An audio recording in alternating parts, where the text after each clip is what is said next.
Hello and welcome back to the live stream here at Northamptonshire. We have the Steelbacks versus the Outlaws today, Sunday afternoon cricket. My name's Dan Jadzovic, so I'm joined by the Northamptonshire legend, Dave Ripley. How are you?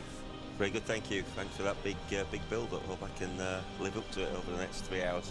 I'm sure you will, but thanks for joining me. Otherwise, well, first it would have been quite a lonely afternoon for me, I think, because my other two co-hosts, one's in Jersey and the other one's at the Test match, so I'm grateful for your company. You've got a mate, yeah. Okay. Absolutely, absolutely. You were here Friday night. I was. Let's not dwell too much on that one, I don't think, but looking ahead to this game, Northants have won the toss, they're having a bat first. What do you see as an opportunity for Northants to do a bit differently here? Well, I think just make use of the pitch. It's obviously a used pitch. The boundaries are pretty short on one side, and just a good power play. I think maybe continue that positivity through. If the cricket I've watched, maybe that's an area we might have done a bit better. You know, from out the power play up towards the death, we maybe waited and sat in a little bit. So hopefully, just a bit more go for it, right from the off. Really, we look like we've got good depth to our batting. So let's go post 200 and put them under pressure. Yeah, sounds good to me. There's 5 games left, I believe, for the Steelbacks. I think it'd be fair to say that we need to win all 5 of them. The teams today, Emilio Gay, Vasconcelos, Safee, David Willey, Justin Broad, Lewis McManus, Rob Keogh, Tom Taylor, AJ Ty, Ben Sanderson and Freddie Heldrick. So Chris Lynn is unwell. So that's the one change from Friday night, Rob Keogh coming in to replace Chris Lynn. And the Outlaws lineup, Joe Clark, Alex Hales, Colin Monroe, Matthew Montgomery, Tom Moores, Steve Mullaney, Samit Patel, Calvin Harrison, Matt Carter, Shaheen Shara Freddie and Jake Bull. So a lot of quality on show today for us to enjoy. 2 top teams, yeah. So Vasconcelos and Emilio Gay will be opening the batting for the Steelbacks. Looks like Shaheen is, well, doing some gardening at the moment, isn't he? But he will take the new ball from the Lynn Wilson centre end for the Outlaws. This guy's impressive, isn't he, Shaheen? He is. I just sitting here thinking I quite like the matchup because I think these 2 lads have looked as good a nick as anybody. And Vasco just that little bit of width. You know, if he swings the ball, his danger ball tends to be right-handers hitting him on the shin before they know what's happened. Well, you know, just create a little bit of width here, and if he does, there's no, you know, Vasco's not believing him. He's going to be pumping him through backward point. So, yeah, it might be a good matchup for us having the left-handers in, I think. Sounds good. Sounds good to me, yeah. This stream powered by Daffabet, as usual. Ricardo Vasconcelos with 250 so far this season, 213 runs. I think he's 15 off about 6, wasn't it, on Friday night against Lancs, I believe. Yeah. So, as you say, he's in as good a form as anybody, and we all know how classy Emilio Gay can be as well. But here we go on Sunday the 18th of June. Shaheen to bowl to Vasconcelos. And that's gone through and beaten Vasconcelos. I might have heard a little bit of a noise in the headphones there. I started to get a bit worried, Dave. It was an absolute beauty, wasn't it? First up, wow, absolute diamond line and length with a little bit of swing. I'll say I'm hoping he bowls a bit wider than that and we get to 3 hour rounds. But if he bowls the first 6 there, we might have to put a maiden in the column. I think so.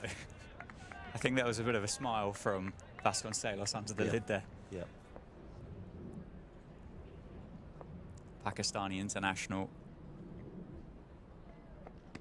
And there's a big appeal for LBW. Nothing going, a little bit too high, that one, I think.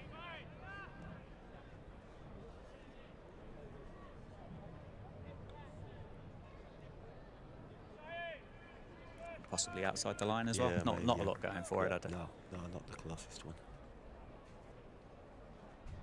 Just have to give a little shout out to a few of our Luton Steelbacks actually that are Shaheen Shafridi has attracted some of those guys to the county ground. I'm sure they're supporting Northants, been Luton Steelbacks, but they quite like to see him have a good day. So hope they have a good day watching. Absolutely, well fielded there at cover by Joe Clark. He's a modern day. He's kind of today's legend, isn't he, really? Well, one of them, Shaheen, particularly in white ball cricket. That's not to say as red ball cricket's not fantastic for Pakistan as well, but a high-class operator. Started with 3 dot balls this afternoon.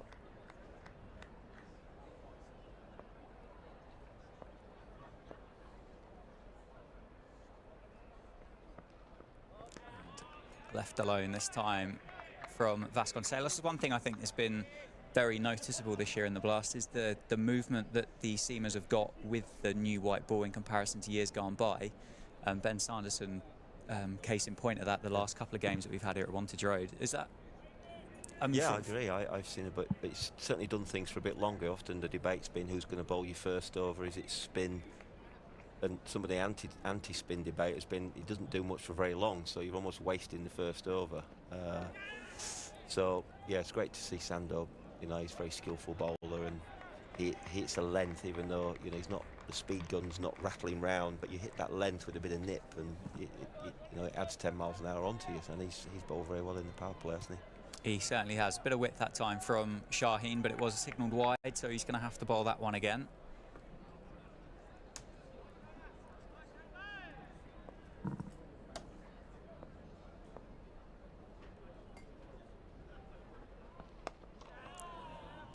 Just squaring Vasconcelos up slightly there, and that's going to be another dot ball. So the first runs on the board were that wide.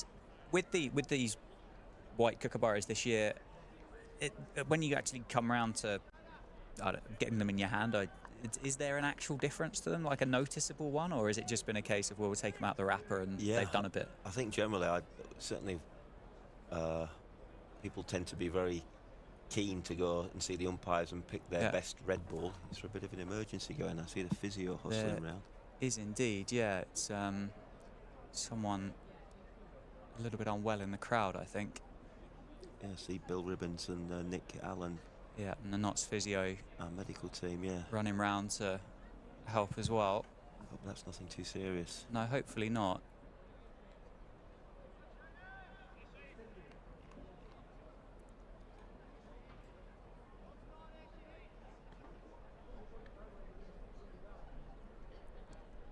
Don't know whether the protocol is to have a break or not, but looks like they're going to start, I think. Yeah.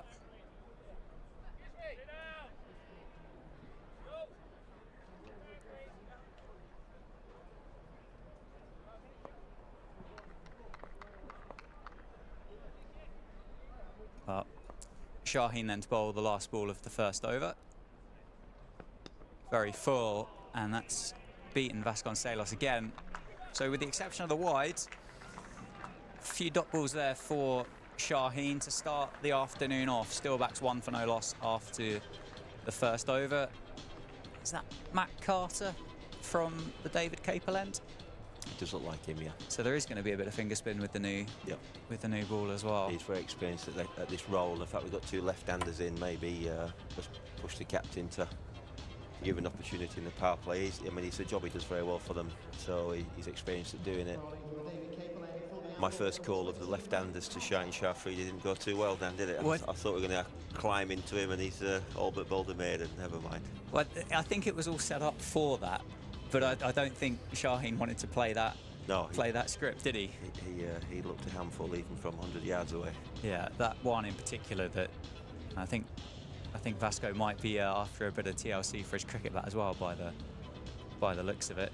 High pace and swing both ways with a white ball is an incredibly difficult prospect. But Matt Carter then is going to bowl from the David Capel end, and Emilio Gay will face his first ball of the day.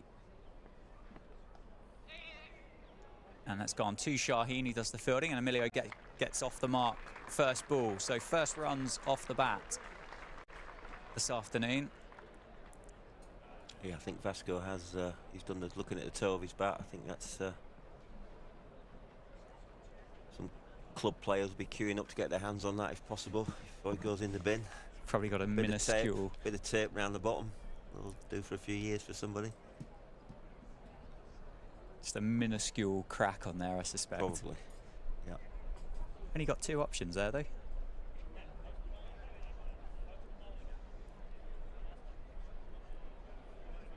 There must be some lads in that dressing room that must have about 8 or 9 or 10 up there, mustn't there? Yeah. It's it has gone to a bit of a feast from a bit of a famine from years ago. Quite a lot turn up. You can only use one at a time, can't you, Dan? That's very true. They say it's a batter's game, but they haven't quite allowed that into there yet, have they? But dual wielding cricket bats at the crease might be a stretch too far.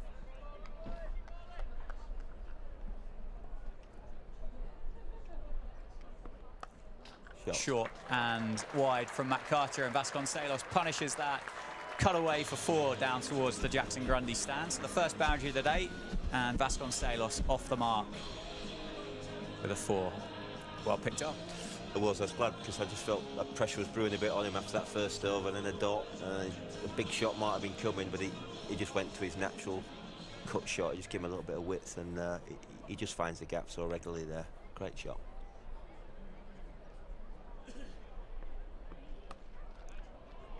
Same again from Carter this time.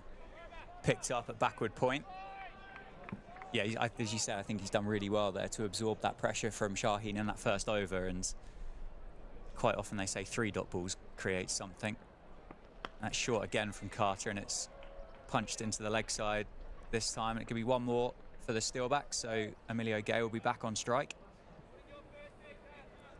He's a hard man to hit back down the ground over the years. People find it hard, and both those men are up, and that is quite unusual for your spinner to be bowling with mid on and mid off up. But you know, men out in other places. That is down the ground. Taking that challenge. Great shot. Lovely shot by Emilio Gay. He gets his first boundary of the day, using his feet well, and as you say, difficult to hit Matt Carter down the ground, but Emilio's done that. But for Emilio, I think that's definitely the right option. I mean, for Vasco being a bit shorter, maybe stick to his square with the wicket. But yeah, Emilio on Friday night, he pumped the ball beautifully down the ground, didn't he, several times, and I'm glad he took that option, because it's very tempting with those 2 guys up. Yeah, 3 in a row, wasn't there, off Jack Blatherwick on Friday night. Yeah. High percentage option for Emilio, who hasn't quite had the season in the blast as what he would have hoped for so far. Vasconcelos, on the other hand, I think second to Chris Lynn, I think, in the run scorers for the Steelbacks. But Shaheen is back from the Lynn Wilson centre end. He'll bowl his second over. And that's uppish from Vasconcelos and beats the diving Shaheen. Alex Hales gives chase and goes away for 4. I think that looked like that just sped up a little bit as Hales. It did. Like I said, I don't think he quite nailed it, did it? It was a bit uppish. Perhaps the bowler was interested for a split second, but yeah, he kept rolling this second half of the outfield. Funny old game, isn't it? We saw Luke Wood take an absolute screamer on the follow through, and I mean, that could have been a real deja vu moment there. Yeah. 15 for no loss then for the Steelbacks.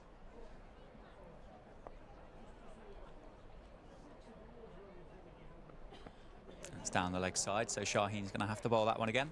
What are you up to these days, then, Dave? I'm still employed by Northants Cricket, and I've a varied role from dealing with the Luton Steelbacks, kind of 3 trips a week down there. I've been with the under-12s this morning, helping with their game against Oxford. I do a bit with Lewis and Harry Golston with the keepers, bit of ECB, Young Lions scouting. So I've got a nice varied role, actually. Very enjoying it a lot, Dan. Full again from Shaheen, and Vasconcelos plays that one to mid-on for a single. Brings the score to 6-17. Apologies, Vasconcelos into double figures.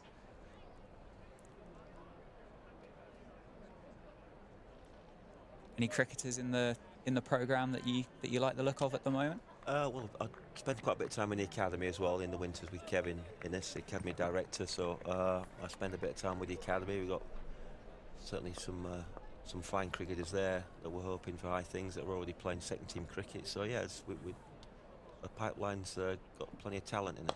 That's whipped, and that is out. Shaheen picks up his first. Emilio Gay has middled that one to Matt Carter at mid-wicket, but straight at the man. And that is the first Steelbacks wicket of the afternoon. 17 for 1. Emilio Gay goes for 5. Just wonder whether he could have just gone full. Oh no, he's flicked it a little bit. Just looking at the replay, it's hard to put his hands right through that. Kind of clipped it off middle and off, I guess. Just whether he could have got underneath it and just drop kicked it. So he hit it pretty well, didn't he? Just picked out the fielder. Yeah, I think he would have struggled to have timed it much better. As you say, maybe a foot either side, and we might have been talking about an Emilio Gay 4, but Shaheen opens his account for the afternoon. The next man to the crease for the Steelbacks is David Willey, sponsored by Elite Fundraising.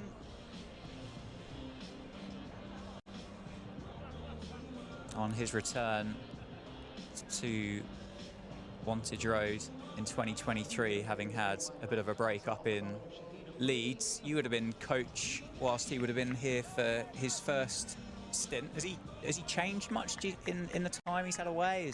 Thankfully, he's changed quite a bit. Yeah, I've known Dave since he was 9 years old, and he's a real little character as a kid. He's been on a real journey that I've enjoyed watching. It's a cracking Yorker first up from Shaheen. It's well dug out by David Willey. Yeah, he's just a model professional, Dave, now, and he was always very, very committed and dedicated. But just seeing him as a young professional, and then going through the gears, and when he left us, he was obviously looking to move on and play a lot more international cricket. He thought that would help him, and he's achieved that goal. It's a play and miss from Shaheen. I'm getting a horrible click in my headset each time that goes through. No, I think I might have to check the wiring on mine. It's quite an unnervy. Every time there's been a big drive outside the offside, I've just got this click in my headset, and I'm going, oh my word, not. Please, no.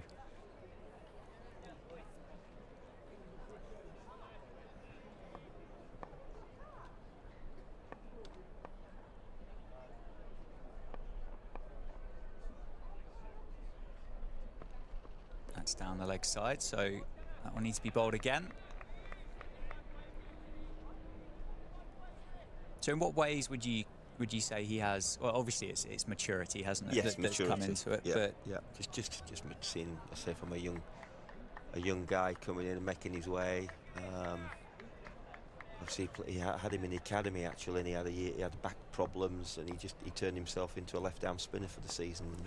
For the county under-15s, it's just that kind of competitive nature has always been there, but just developing his cricket nous and his cricket awareness. And I say he's obviously played for England through a time where their white ball cricket has been absolutely superb, and they've picked up a lot of stuff through that period, and yeah, just great to see him back. Yeah, absolutely. So 3 overs gone, 18 for 1 the score. Vasconcelos on 10, and David Willey yet to get off the mark. And it looks like Jake Ball will replace Matt Carter from the David Capel ends. Let's bring another international cricketer into the attack. I think Jake Ball was the Outlaws' leading wicket taker last year as well.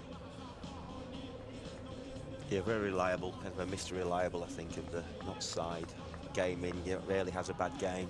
Good off cutter, slower ball, good slow ball bouncer, and I'd imagine just at the start he might just try and hit the bails and hit a hard length. Obviously, we're not out the blocks racing, but we're not, we're still reasonable, given that Shaheen's got 2 overs out the way as well. Jake Ball starts with a wide down the leg side. Another big build-up down. I've nailed him as well. I'm on fire. Keep going. Every time I say something, opposite happens. Well, let's not start singing the praises of the Northants players too much. No, maybe not. Maybe not. Keep his head down. We'll keep building up the Notts players, and certainly the extras. I don't know how many were on, but yeah, it's a nice little bonus to have picked up 4 runs from nowhere. And that's cut away by Vasconcelos. It's going to be 1. There's a fielder down there on the boundary, so Dave Willey will be on strike. I think I played my club cricket yesterday, speaking of extras, and there were 60 of them in about 30 overs worth of cricket. Wow, that's heavy, yeah. Was the keeper to blame for many of them? Or no, so we do play leg side wides. However, I don't think many players in the standard that I play are good enough to play leg side wides. So I think it top scored in both innings, I think, worryingly. Dave Willey is off the mark, and that fielder at deep third is brought into use again. Yeah, I'm looking forward to some club cricket actually. My son is old enough to play some men's cricket, one of my sons. But my older boys didn't really play much cricket, but my youngest hopefully will play some men's cricket, and I said I might hopefully join him in the Horton 4th team at some stage over the next few weeks. So I'm kind of looking forward to it, but it's part of it that maybe if it doesn't go so well, might not feel quite the same. I'm sure they'll find space for you. I'm definitely on the agenda. Paul Das, he's trying to cajole me along, and I'm up for it. So I think I'll hide down the order a little bit and field it mid-off out the way. Hope I don't drop any, and hope to see my son does something. So you'll be in the box seat to watch your son play cricket. David Willey then. Jake Ball. That is down the leg side. Good take by Tom Moores. Wide signalled. Going to bowl another one of those. Another one, as you say, another freebie for. Yeah, just helped taking a bit of pressure off us actually. You know, it's almost an over's worth. And although the balls in between have been pretty good and we haven't been able to race many to the boundary, but this just helping us.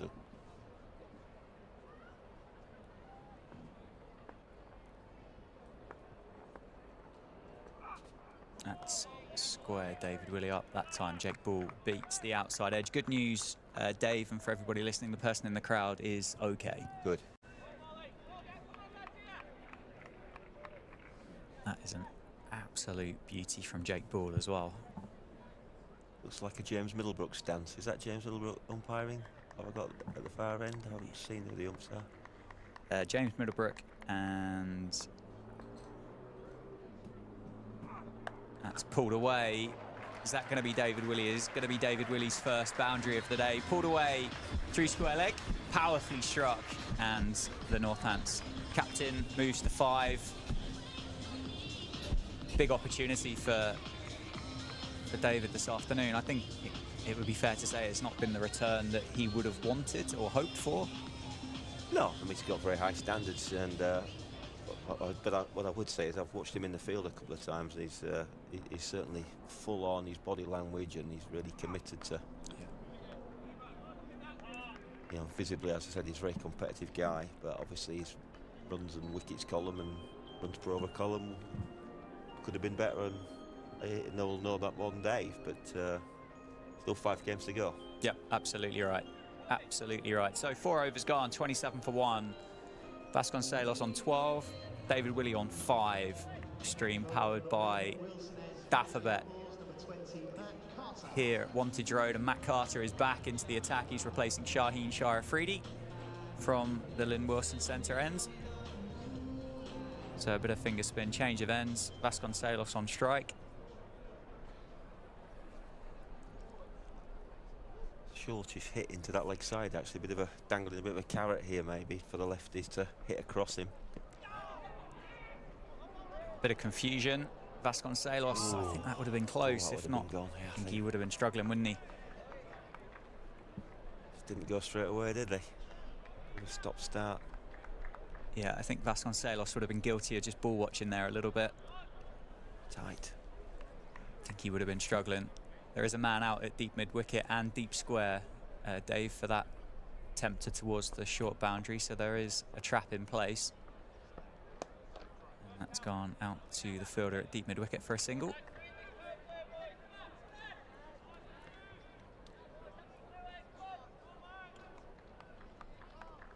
So looking at the Outlaws side, attempted sweep from Vasconcelos. It's fairly spin heavy, isn't it? Steve Mullaney will bowl some seamers. I think he bowled pretty well against Derbyshire last time out, but Samit Patel, Calvin Harrison, Matt Carter, all spinners down the ground. And the flip side, Northants just playing the one in Freddie with a bit of left arm from Safee if required. Dave Willey goes down the ground and goes over Shaheen. Maybe a 1 bounce for a couple of bounces. And we're into the 30s. Yeah, it's interesting with the spin because obviously I think one of the games where Alex Russell was was it, an away game where Alex Russell made his debut? I can't recall which game it was away. It was away from home. So bigger boundaries, just that little bit of fear factor, I guess. Of it's not a big playing area, and the spinners sometimes you wonder if you've if the grounds are big enough, if someone comes hard at you. So it's always a bit of a balance. But we've got two different views here. Northants, home grounds, just naturally, I think. And Safee is certainly capable of bowling 4 overs for sure. So, but not as committed to spin as Notts are. No, Safee bowled well up at Birmingham, didn't he? And has bowled well at points throughout this season as well. Freddie, well, I think it was a fair assessment to say that Stephen Croft and Daryl Mitchell targeted the leg spinner on the Friday. But other than that, he's had a brilliant start to the year. Yeah, it's been terrific. 35 for 1 then after 5. Jake Ball will carry on from the David Capel end. David Willey will be on strike. He's on 10 off 11. So last over of the power play. Fielders out are deep square and deep third, I guess, because I can't see him. And that's a big swing from David Willey through to Tom Moores. That could have been going over the... Oh yeah, I think that's fair enough. It's last over the power play where we're only 1 down. I think the days of saying, "Oh, if you're 3 down, you've had it." I think that's a bit outdated because people bat so deep these days that it's not necessarily the case. You can do a bit of recovery if you need to. It's not ideal, obviously, but we're only 1 down, and we've got 5 balls here to try and kickstart us a little bit, try and put Jake Ball under a bit of pressure. Yeah. Short ball. David really drops that one, and they come through for a single. We're talking to James Maybe, the analyst, on Friday night, and you're saying about the change in the school of thought and the mindset of giving up on that. Well, we'll try and get through to 140 because you lose so many games at 140. You've got to really go for that 180, 200 score to really give yourself a good opportunity to win the games of cricket. Yep, I agree. It's just about winning and doing what's right. There are times, Ben Stokes is no more attacking than him, and the headlines he gets for his influence on the lovely shot by Vasconcelos. Great shot for extra cover. Through the covers for 4. So 40 for 1 then. Powerfully struck by Ricardo Vasconcelos.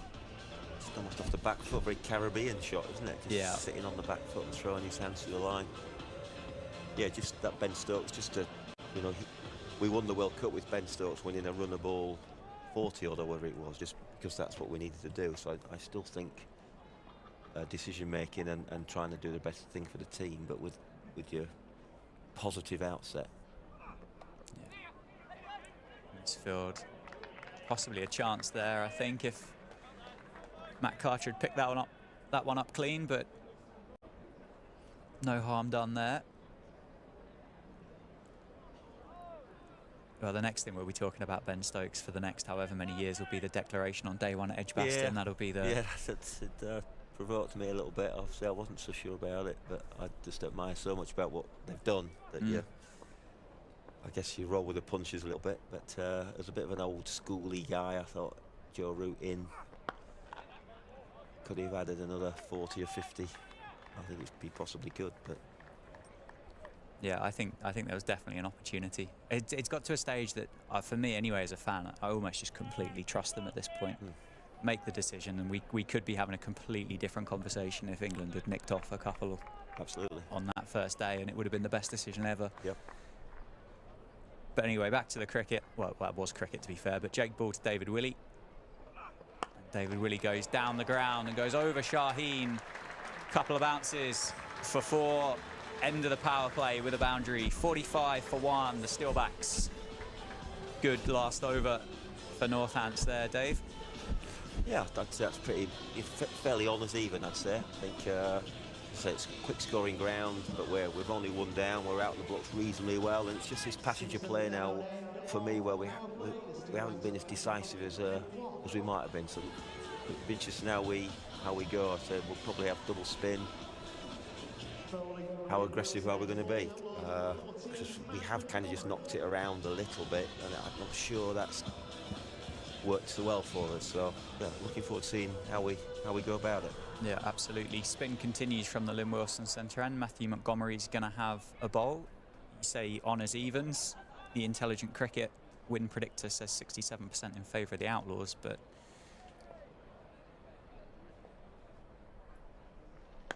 it's full, and Vasconcelos plays that one down to Alex Hales. I think that win predictor there takes in past results and current scores and all this other good stuff.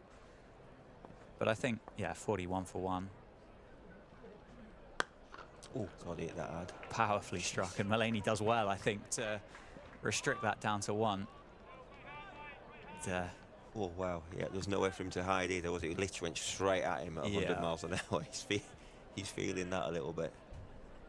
If it had just been a yard either side, he might have been give a bit of a token dive. Yeah, I think he looks like he's in a bit of discomfort there as well, doesn't he? Oh, the back foot, that absolutely made it sound like a shotgun, and it raced off. That's a beautiful shot. Powerfully struck by Vasconcelos for 4. The sweep just in front of square towards the short side. So 4 more for Vasconcelos. He moves to 24, and that's 50 up for the Steelbacks. 51 for 1 off 6.5. I think this continues. Swept again, doesn't get it. Samit Patel does the fielding. Eventually tidied up by Steve Mullaney. So I think that maroon line might start getting a little bit more interested on that.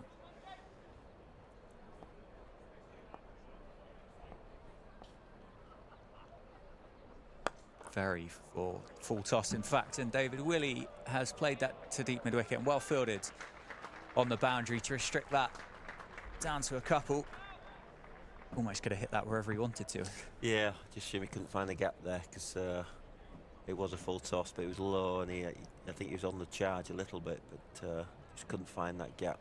Yeah, short from Montgomery this time, and Steve Mullaney will be grateful that that one came to him slightly slower than the one a couple of balls before. So a single off Matt Montgomery's last ball of the over. 55 for 1 after 7. Pretty smart captaincy as well, like just edge of the circle, you know, had a reasonable over. You just seen how hard Dave could whack it extra cover, and he just backed himself off to save a boundary. And that would have probably reached the boundary. Didn't nail it quite the same, but I think it's a sensible option just to concede a single, get into the next over. Yeah, and captain Steve Mullaney is into the attack. He will take over from Jake Ball from the David Capel end. I think I've seen Samit Patel down in front of us having a few looseners as well, so we might see him from the Lynn Wilson centre end next up. Quite difficult to think about the T20 blast and not think about Samit Patel. Yeah, he's stood the test of time, hasn't he? Down the ground, slower ball from Steve Mullaney, I think, and I think he was half interested about taking a dive across there. Yeah, if his hand wasn't still ringing from that David Willey extra cover, he might have gone for it. Yeah, Samit has been a very top competitor for a long time. It's good to see those guys still contributing to our game. That's powerfully struck through the leg side by Vasconcelos. Short from Mullaney. Vasconcelos pounces on it. And it's 4 more for the Steelbacks. Muscled through, really, wasn't it? Yeah, yeah, just a fraction of the length to work with. But yeah, after that slow start, he's catching up, isn't he? 28 off 22 now, so yeah, he's on the charge a bit.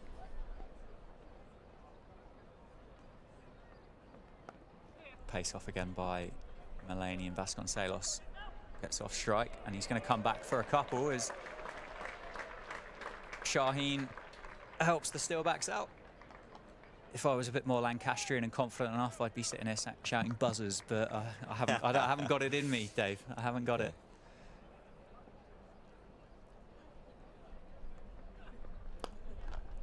Well bowled again by Captain Mullaney. Going to be 1 this time. I've got to credit Dave Willey with an assist there, because he's so aggressive when he's backing up. Obviously it went more or less straight to him, but his pace, his early call, he's in easy, and then we just force a mistake as well. And he's also back looking for that extra run as well. Sometimes guys run 20 yards past the stumps. You know, he was alive to the situation. That's into the leg side. They'll be looking for another couple here. They're not going to take on Jake Ball. I think that comes back to that kind of professionalism, that experience, the shoulders that he's rubbed over the last couple of years. I had a chat with him before the start of the season, and he started talking about names that he's played under of MS Dhoni and Owen Morgan. It's going to be one more to Vasconcelos. So, I mean, he would have learnt an awful lot from two of arguably the best captains in world cricket in the modern era. Absolutely. I'd imagine he's had a few good pep talks from Pete as well over the years, because if you ever talk cricket with Pete, he's very knowledgeable, and I'm sure he's chipped a bit in there as well down the years, his dad. Yeah, I'm sure you're absolutely right. 65 for 1 then after 8. That is the win predictor progression. So those two lines getting closer and closer, and Samit Patel will in fact be into the attack from the Lynn Wilson centre ends. Spoke about the fact that he's almost synonymous with the T20 blast. He made his debut back in 2003. That's right. Which, to my knowledge, was the inaugural season of the blast, wasn't it? Yeah, it was. Again, we're just hitting to the short side though here. Is there an opportunity for us to target him a little bit? Well, I think he got across his stumps there, but it's just a bit full. So one more to Vasconcelos. Certainly looked like he was trying to shape him up. Yeah, I think he just stepped across, and I said certainly that's an area, that cow area, that Dave has planted a few balls in his time. That's down the ground. That's powerfully struck, but Alex Hales is there to do the fielding. So the fielder's out on the boundary. For those watching, you've got deep square, you've got a long on. There is a long off. A deep mid wicket as well. And that is powerfully struck by Vasconcelos. Because he got it in the gap. No, that's well fielded by Shaheen. So a couple more to Vasconcelos, and then there is a fielder down at deep point as well. Old Sunset Boulevard down there is not quite as packed as what it is on the Friday night. No, we're lacking a few. Oh, same again. Yeah. Just one to Vasconcelos. I suppose Samit is seeing that initial movement to open up that shorter side and then firing those deliveries in response. I think his go-to is not going to be floating many up here. He's going to be looking at trying to get underneath him a little bit. Oh, it's wonderful bowling right in the block goal. Yeah. Dave Willey just looking to go over cover there, wasn't he? I think if the opportunity arose. Big gap between, well, down towards deep cover. And that is cleaned up, David Willey. So Samit Patel gets the Northants captain. 70 for 2. Just trying to open up that offside again, wasn't he? I think so full. It's almost like a Yorker length, I think, and Dave's just trying to guide it a little bit through the offside, and it's just clipped off stump. Yeah, Yorker length. He just put 2 Yorkers on the trot there, pretty much on the line. It's quality bowling. Yeah, he's bowled very full. So the captain, David Willey, goes for 22.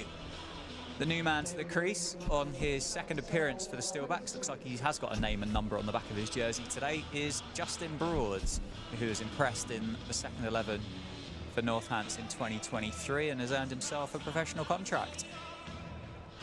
Had a good debut, I thought, on Friday night. Yeah, I did. I thought it's. I mean, I covered for Graham 3 T20 days for the second team, while obviously Graham's been involved in the first team, and he stood out very well. I thought he was very good. Very, very good boss at the top of the order in the second team cricket, and also he came in this role in a couple of games, and he showed plenty in both roles. So nice young fella. He enjoyed him. Steve Mullaney then will bowl the 9th from the David Capel end. With Vasconcelos on strike, he's on 36 off 28.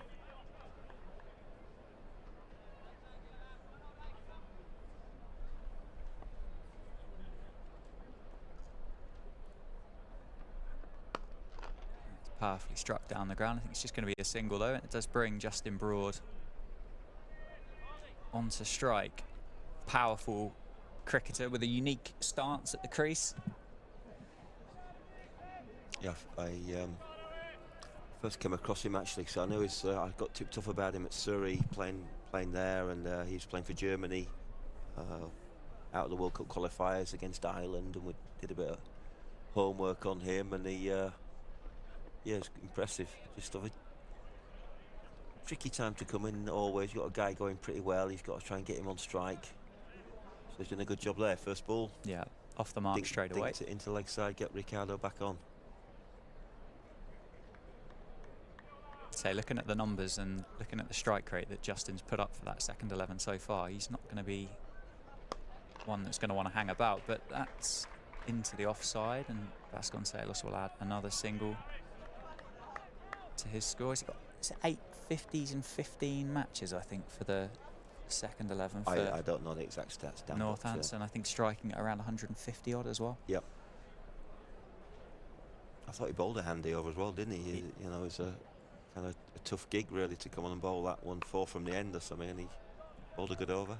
Yeah, with the way that Lanks attacked Freddie Heldrick and Safee, Dave Willey was desperate for an over from somewhere and picked up a wicket, didn't he, on debut? Yep. Went for 7 runs.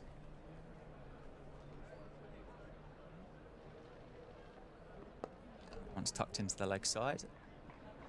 It's going to be another single to the score. So a good over by Steve Mullaney so far. Vasconcelos will face the last ball of the 9th.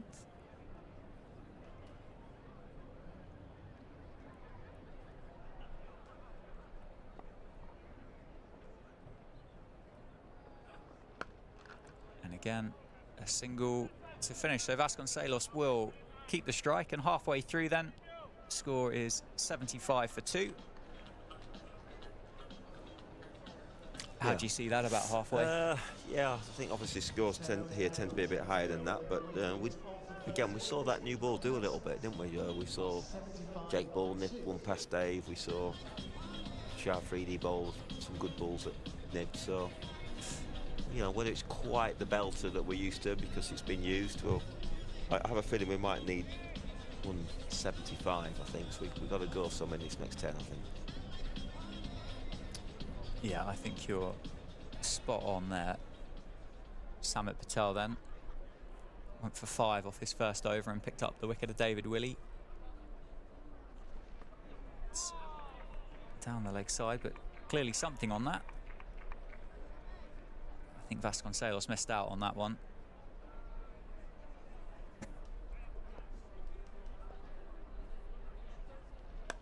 And that is powerfully struck into the leg side. Shaheen does the fielding again, and Vasconcelos picks up another.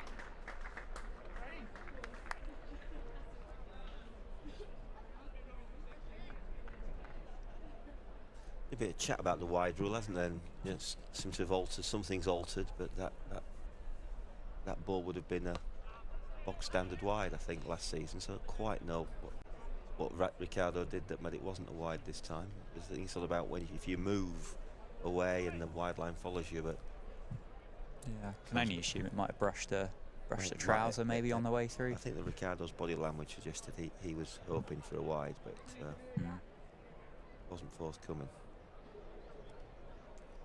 Could you tell me who that other umpire was? We got James Middlebrook and I don't know the first name, but JD Chantry. Oh, Jack Chantry, that from Worcestershire. Do you know what? I wasn't confident enough to say Jack. But it was in there. Trust your gut. It was there, but your gut. It was there. I went for the safe option. Stokesy. I went for the safe option. Down the ground. So Justin Broad's going to pick up a single. The internet's cruel, Dave. You make one mistake and oh, tell me about it.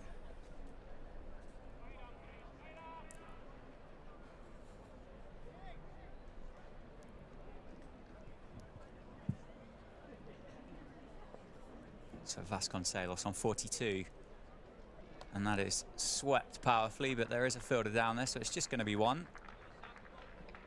He'd struggled to time that one much better, and that is the end of Samit Patel's second over. 5 runs off it, so he's gone for 10 off his 2. 80 for 2 then the score. It's a decent cue down at the ice cream van as well. Yeah, as always, Mr. Galoni, #1 on the circuit, always wonderful. Anything you'd recommend? Oh, just a box standard 99 guy. Yeah. Flake. Bit of strawberry sauce. Can't go wrong. Alex so far this season hasn't managed to bring us up any ice creams. I reckon you might carry a bit. Oh, you might carry a bit more weight than I do. Yeah, get the demands in. Well, we'd give him some good airtime if he pulled that out the bag. Shot. That's going to race. Oh no, I thought it was going to curl away from him a little bit. Yeah, it's just going to be another single. Might be quite difficult to do commentary whilst enjoying a couple of ice creams, mind you. Take turns. Could take turns. Just looking at Liam Price going down there. He was our Northants S&C. We second team S&C and moved over to Nottingham, and now he's in charge there. It's nice story. Local lad, done well. Reverse sweep from shot. Justin Broad. What a shot. Steve Mullaney stands with his hands on his head. That's beautifully played by Justin Broad. I was just about to say, I think we've got to be a little bit, you can't just keep bobbing it around and build the pressure on Ricardo. So he's had 5 balls. It doesn't sound much, but he's dipped it around, and now he's taking the more positive option. And I've seen him play that shot a lot in those few games I've seen him, so I know he's there. There's only one man there, so really well played. Reverse swept off about middle stump. Yeah, but it is a strength that he's got, and I'm really glad he went to it. Mullaney responds with a dot ball.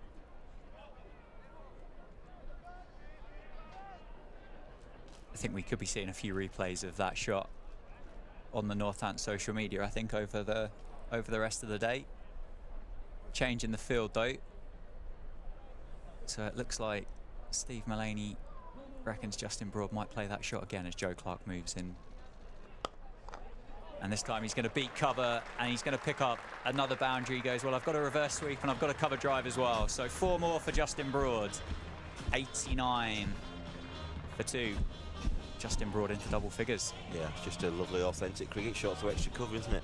Right, I thought he might target the area that had been left open on the leg side. It looks a big gap from where we're sitting there into cow corner. Shortish boundary, but he just drilled him through extra cover. Great shot, Justin Broad. Yeah, they've certainly dangled that carrot, haven't they, with the field that they've got set. So there's 2 left in this Mullaney over. And that's going to be down the ground, so it's just going to be a single. It looks quite a wristy player. That cover drive looked like more of a flick of the wrist rather than an MCC coaching manual cover drive. He is very good at red ball cricket as well, so he's definitely a 3-format cricketer. So a bit of flair there, a bit of flair, wrists. Single off the last ball of the over, so 92 for 2 the score. Vasconcelos on 46 and Justin Broad on 12. Yeah, it was a good over. Pleased with that. A couple of boundaries, kicked on a little bit, and obviously no more wickets down. So the more we can get towards that last 4 over, teeing off, trying to hit every ball for 4, pretty much more or less, with wickets in the tank and a bit of depth in our batting. I wonder if we might actually utilise. I'm not sure if he does strike a hard ball. AJ Ty just does a bit of a joker in the pack. It was a mis-stumping, I think. I think it might have been, mightn't it? Don't know whether. Very full, tough stumping that, but it looks like Ricardo's just run past it on the full.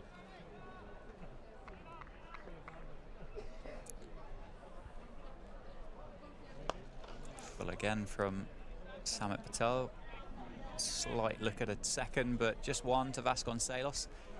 I won't nick the stat without giving credit, but Jo Gardner, who, well, I think she quite likes spending her evenings looking through statistics on ESPN. I noticed that when Jo was on. Yeah, I was watching one game. He's very good at her stats. It's tucked into the leg side. There could be chance for a couple, but Vasconcelos says no. So just 1 to Justin Broad. But anyway, she came up with the stat. I think Chris Lynn and AJ Ty are currently tied at the moment with the most 6s hit for the Steelbacks in 2023. So he's got an opportunity to get a few more on Chris Lynn today, as he's unwell. Oh, that's powerfully struck down the ground. That is going to be 4. Vasconcelos. Well played. Yeah, that's 50 for Ricardo Vasconcelos. 50 off 40. Good innings. very good. I think what, he had 6 balls at the start of the innings where he didn't score. So, you know, a bit of pressure that he put to the back of his mind, and the longer he's batted, the more he's found the middle of the bat. You know, he's a high-class player, Ricardo, really. Third 50 of the 2023 blast for Vasconcelos.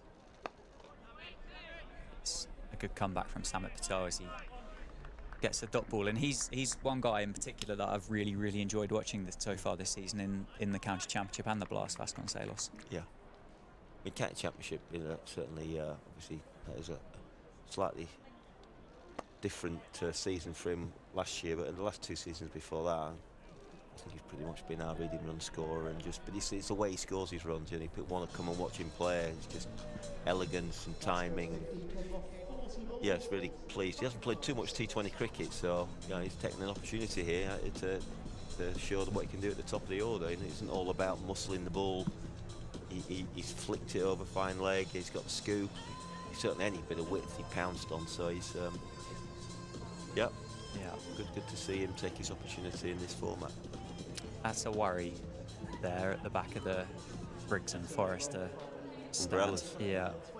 Our cameraman Ben is a lovely lad, but I don't think we needed to see that on camera. If we just ignore the fact that we've seen people about with umbrellas.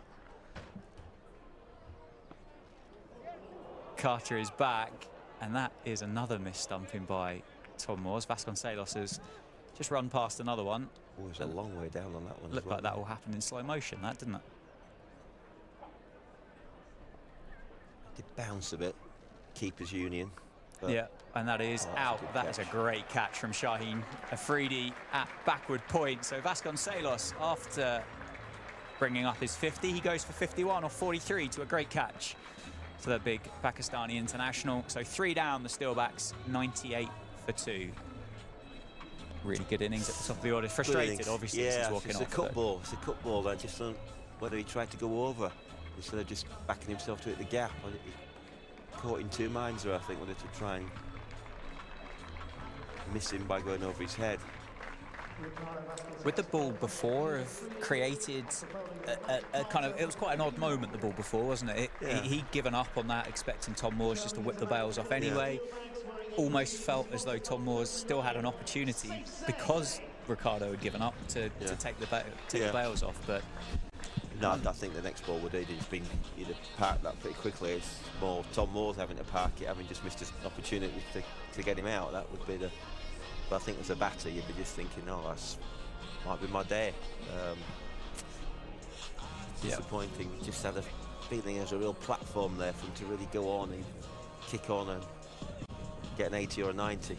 Absolutely. Safee obviously has shown us what he's capable of at certainly at Worcester this year, and at a very strong competition last year. Really, again, he hit the ball over extra cover. He can sweep both ways, so the spin has been on, might help.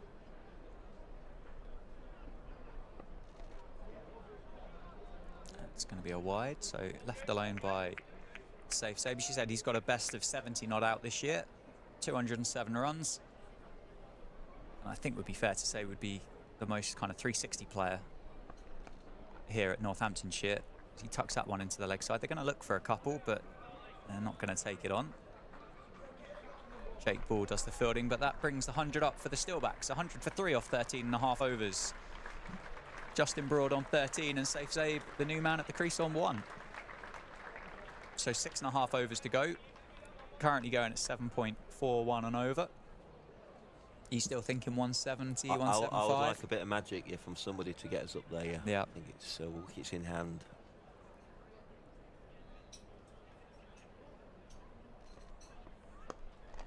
Dropped into the leg side for another single. Yeah, given the strength of that Notts line-up, I feel that's the kind of target we need. That top 3 is quite a terrifying prospect with Joe Clark, Alex Hales and Colin Monroe. Just went through and looked at the strike rates from this year for those 3.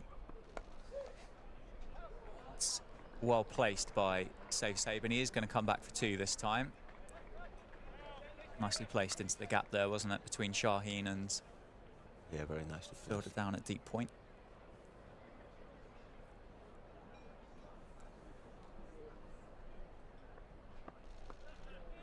short again, and Shaheen does the fielding. So one more to Safee. It's the end of the over. 104 for 3 then after 14. Sorry, 104 for 3 after 14. Yeah, 10 and over, 164. I think that's the minimum that I think I'd like. But so let's hope someone's got a little cameo in them here and can kick us up to 170. As you say, I think that's going to be. Bear in mind, we've got Shaheen to bowl probably 2 of those, and he's yeah. You know, obviously Jake Ball's a good death bowler as well, but not quite the pace. Shaheen gets it right, so maybe we should target the other end a little bit more, and maybe we should go a little bit earlier. I know Safe's only just come in, but so we have still got 7 wickets in hand. Yeah, target the spinners and give Steve Mullaney something to think about. Does he have to bring Shaheen or Jake Ball back a little bit earlier than what he hoped? It's played into the leg side again. Justin Broad's going to come back for a couple. It's well run again. Haven't seen Calvin Harrison so far this afternoon for the Outlaws either, so another bowling option. It has felt the last couple of, well, particularly the game on Friday night, the lank spinners weren't targeted quite as much as what the Steelbacks ones were in that response. Safe's down the ground and he's turned that one into the leg side for a single. Don't know whether the spin against the Steelbacks so far this season has been almost been the weak link for the Steelbacks. The 2 leggies for Worcester bowled incredibly well here earlier on this season. Swept from Justin Broad. He's going to come back for a couple as he's split the fielders out there on the leg side.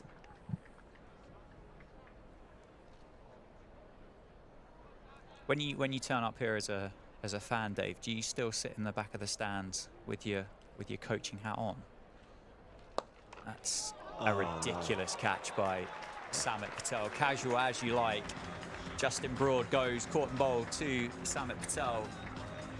He's just stuck a mitt out there, isn't he? And plucked it. I don't think he quite got it out in the middle.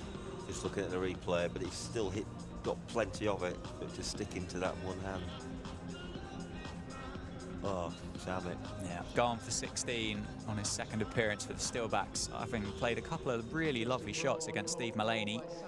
Real shame, and disappointingly, that if you watch that replay back, it almost looked like the ball's faded back in towards Samit Patel's hand as well. Yeah. Samit's got another 20 years in him at this rate. I mean, he's bowled to the short side, you know, to the left-handers. He's bowled some toughish overs, and he's going to walk off here with, you know, what's the worst case scenario? 4 overs for 26 to 27, and he's got a couple of key wickets as well. So yeah, he does keep proving his worth. Timeless. Rob Keogh, the new man, he's in at number 6. It's going to be a dot. In for Chris Lynn, who is unwell this afternoon.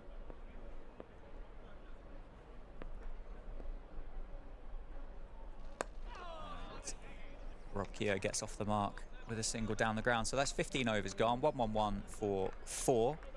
Obviously, if Chris Lynn is tucked up in bed and watching the live stream, hopefully you get well soon, and hopefully we see you back out in a Northant shirt sooner rather than later. Absolutely. Yeah, it's been a big impact.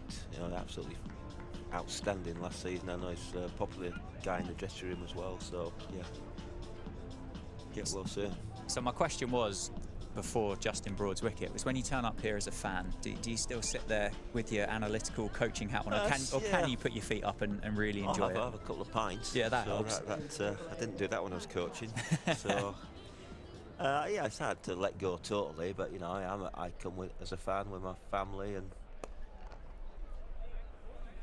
you know, we have the experience of the other 6,000 people. A couple of beers, bite to eat. Lucky that I'm not always paying, thankfully, to Lucy, who gets me a ticket or two. So that's the benefits of that. But no, very much. Yeah, this is my club, and I see us going well. Yeah. Safee uses his feet, doesn't get anywhere near all of it. But Rob Keogh is going to come back for a well-run 2. That's really well run by Rob Keogh, wasn't it? That it was, yeah. It was in a kind of pocket, so you'd have been pushing, thinking, can I? But yeah, there's a split second there where it looked a bit 50-50, and he's a good athlete, Rob. He eats the ground up. There's going to be one more. And that, I'm sure you can hear on the effects mic, is a... well, I was going to say a little rumble of thunder, but that's quite a long one, actually. It's still going. That's not what we need to hear. We need to get a bit lucky this afternoon to dodge the showers. Reverse sweep by Rob Keogh. Oh, it would have been a hell of a catch from Tom Moores, but fortunately for Rob Keogh, he lives to see another day. Yeah, it was great athleticism, but I'm sure he'd be gutted that he hasn't caught that. He's got 2 hands on it. But I mean, to get there, that's what he's done brilliantly. But some hang time on that, wasn't there? Real Superman dive from Tom Moores. It was great athleticism. That's played, and Shaheen, he feels like he's everywhere. Shaheen Afridi. Yeah, he looks a real character, doesn't he? I know. I spoke to Max Holden about him actually, because I know he was at Middlesex for a while, and he was very complimentary about him and how he was in the dressing room. And so Rob Keogh then will face up against Matt Carter. Keogh's currently 3 not out. Who will play that one down to deep mid-wicket for a single. So 4 overs to go then. 117 for 4. Quite a bit of cricket left to be played out here in these 4 overs. It's got to be go time now, isn't it? This kind of pattern has just been a thing that my only observation, whether we've just been a bit circumspect when spin's been on and we just wanted to score for every ball, which we have done most of the times, but if we don't go, we're not going to get enough runs, so we're going to need a real hell of a bowling performance, which we're capable of, but percentage says we need more than 150, and we got to go with wickets in hand, so we've still got guys that can strike it sitting there. Yeah, well, maybe pace on is going to be more the flavour of the day as Shaheen's back into the attack from the Lynn Wilson centre end. We know he's got 2 left. We know Jake Ball's got 2 left, and I would assume that that's what we will see until the end of the game, unless, of course, we and the Steelbacks can give Steve Mullaney a bit of a headache for these next 4 overs.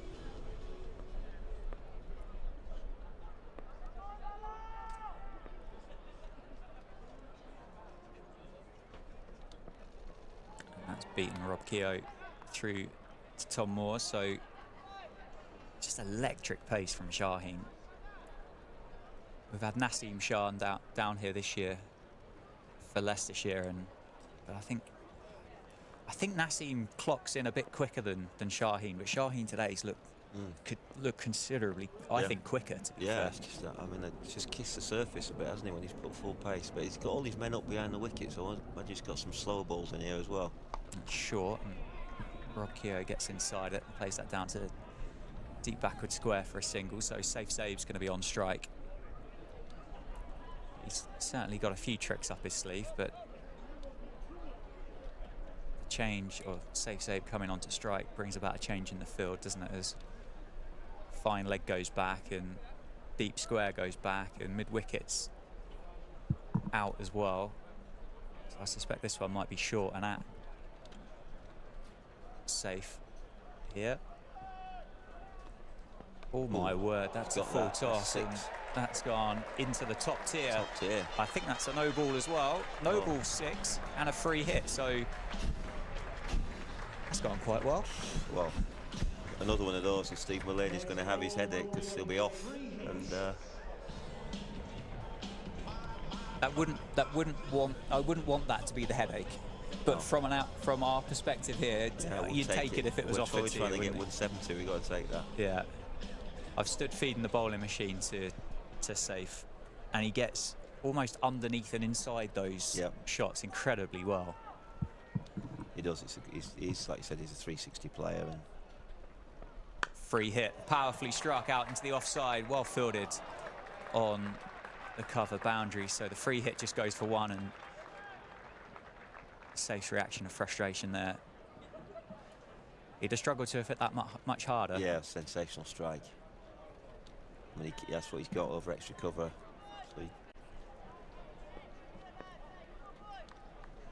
So Rob Keogh. Need Keezy to just join in here and get his arms free. Maybe if it's not out in the middle, or you know, there's a big area over third man there. If you can just get something on it. Yeah, gets Safee back on strikers. I think we get our third bit of thunder through the effects mic, which is a slightly surreal experience. Yes, I'm just checking up on the Northants under 12s just to see if there's rains hit them down there, but it looks like they're going all right. Need another 10 to win. Still playing, so that's a good sign. I don't know where the rain's coming from, but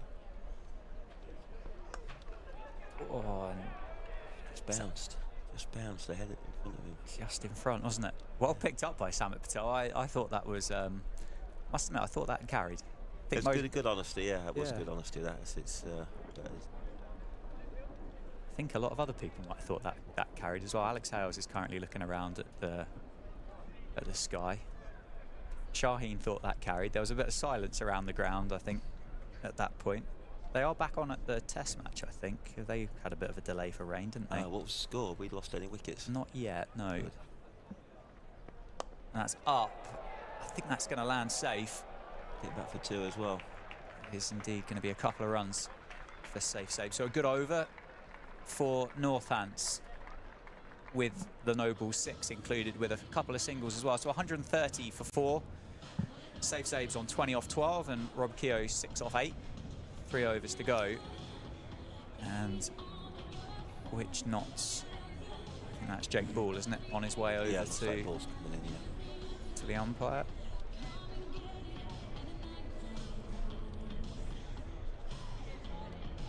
So yeah, brilliant shot by Safee up into the top tier off that full toss from Shaheen.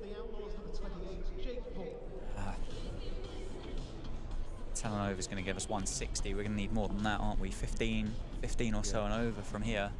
Yeah, we're going to have one big over out of the 3 that are left. I'm going to say, I think it's time for Rob to join in now. I don't think just getting safe on strike with 18 balls to go and 6 wickets in hand is quite what we need. I think he's got to free his arms. I've seen some big bombs over the years. Just let himself go and use his levers. There we go. Found the gap. Well played. It's 4 for Rob Keogh. So as you say, he's opening off his shoulders. Good strike, yeah. First one goes through mid-wicket for 4. Fielder didn't stand a chance. We need a few more of those. But the score in the test, we're currently 27 for no loss. I think they have had quite a lengthy break after lunch, so they've only just come back. And worryingly, I can see the rain through the commentary box window now out here at Northampton. So Jake Ball into Rob Keogh. And that has gone over Samit Patel. It's going to be back-to-back boundaries for the Steelbacks. 138 for 4. Keep them coming. Bit of luck that time. Good intent though, isn't it? The intent's there to strike it and we get a bit of luck. Obviously you get outfielders everywhere. If you want to protect the boundaries, often third man or final leg is up, and in this case they're both up, so if you get a bit of something on it, you get your 4. Yeah, I think that's going to bring about a change in the field as well. I think Samit Patel is going to head down to what's that, like a deep backward point, deep third area. This is a kind of modern field, isn't it, these days, that's coming on. Well, I don't think where Samit Patel is, I don't think that appears on the tea towel, does it? No, you've got a fine guy. He's at fly slip, really, effectively. It's a powerfully struck drive from Rob Keogh, but unfortunately for him, straight at Alex Hales at mid-off. He's spent the last 30 seconds staring at the cricket ball, so I'm not quite sure what sparks his interest there, but so you can definitely see out the window the rain coming down. So yeah, doesn't look too heavy, and the fact there hasn't been any dialogue between the umpires, so perhaps it's just okay trying to get the 20 overs done. Yeah, maybe, and then fingers crossed.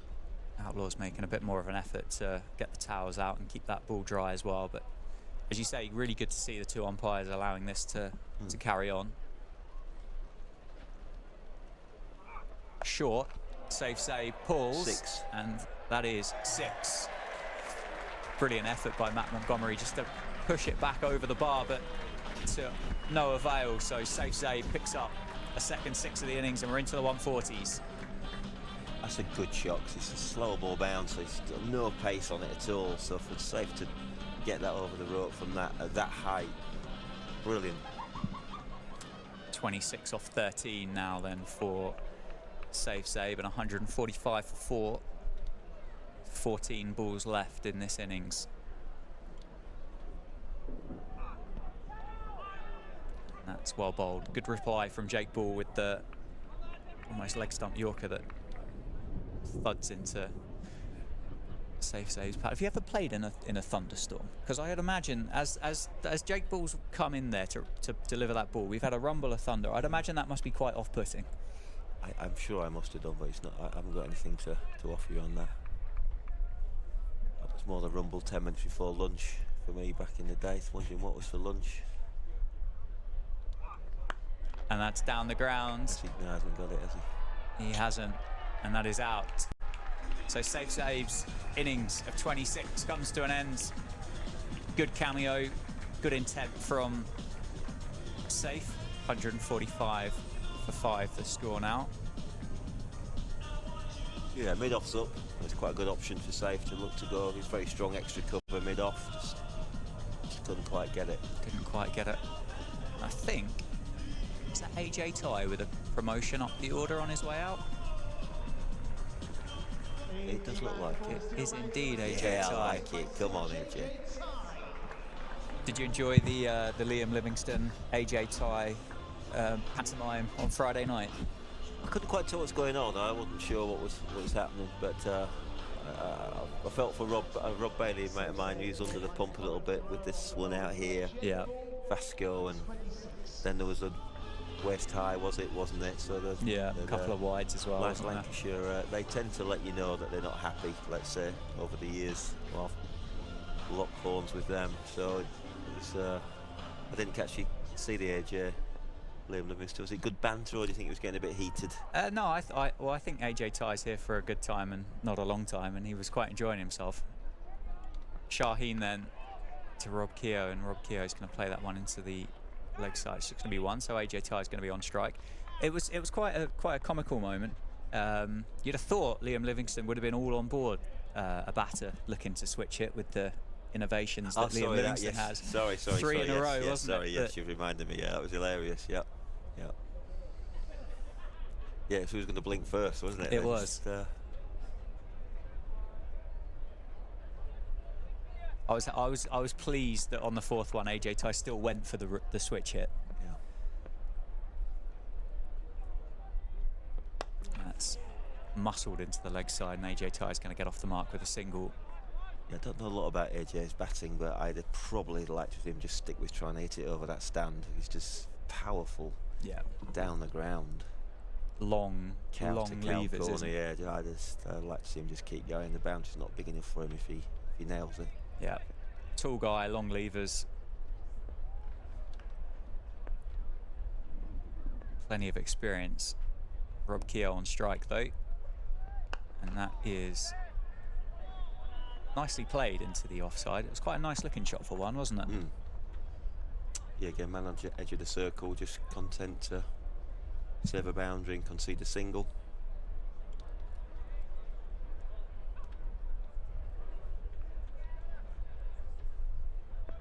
Not sure he's going to go short with everyone up behind the wicket, so because the top edge, they might be going block all or a bit of pace off. AJ, just get hold of one. We're going to catch it. We're going to catch it. It's coming our way. It's in the. Oh my word! Do I need to go and get that? I think you need to go get it. I'll be right back. I'll see if I can find it.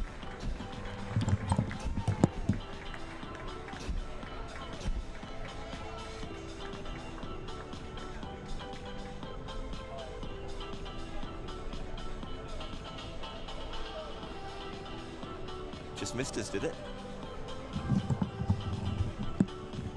It's slightly out of arm's reach. Right, okay. It's not far away though. Oh, I might get it on my way home. It's my son. But I think it depends. Are your arms longer than mine? Ah, no, actually. But if it's worth dangling over the edge if it's 40 quid. True. I'll tell you what, if you want to dangle it, I'll hold on to your ankles and we'll see if we can fish it back out. But a huge strike from AJ Tai. I thought that was coming straight into the window there, I have to admit. A little bit further our way, I think it could have been delivered through the door for you. Yeah, definitely had the legs. So I'd see him go again as well. Go on, go again, AJ. He does indeed, yeah. And he gets a bit of luck this time. One bounce, 4 over point. 4 more for AJ Tai. He moves to 11 off 3. 158 for 5. This is a great move. I think Tom Taylor's been striking the ball incredibly well, and I think the two of them could have been in good competition as to who was coming in next, but I'm a big fan of this move for AJ Tai. Yeah, absolutely, yeah. Just obviously not been too many down early on has helped us with a few options here towards the death.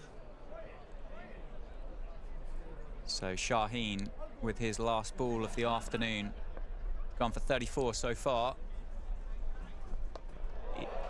He's gone for 38. AJ Tai ramps that one. Great finish of the 19th over for the Steelbacks, 162 for 5. And what's a great shot. That's within a foot of being an excellent Yorker, and he's got it for 4. AJ Tai masterclass. It's the benefit of that shot, isn't it? You know, if he stands his ground and tries to thump it, he's probably coming off the toe and it's dribbling out to the outfield. But if you can get underneath it, you can still hit a 4 or a 6. So it's innovation and modern batting. Yeah, cracking shot. Absolutely cracking shot. Jake Ball is going to bowl the last over then. The floodlights are on here at Wantage Road. That 175 still on the horizon. It's not far away. Rob Keogh surely just got to get AJ Tai on strike here. I'd still like to see him try and whack it myself, because we should get a 1 anyway, unless he got bowled out. But you know, everyone's conceding a single anyway, so he may as well try and hit it himself. It does indeed. Goes to cover and it's well picked up. So AJ Tai will be on strike.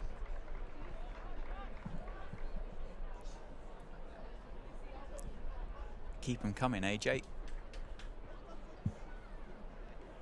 5 balls. What can you do?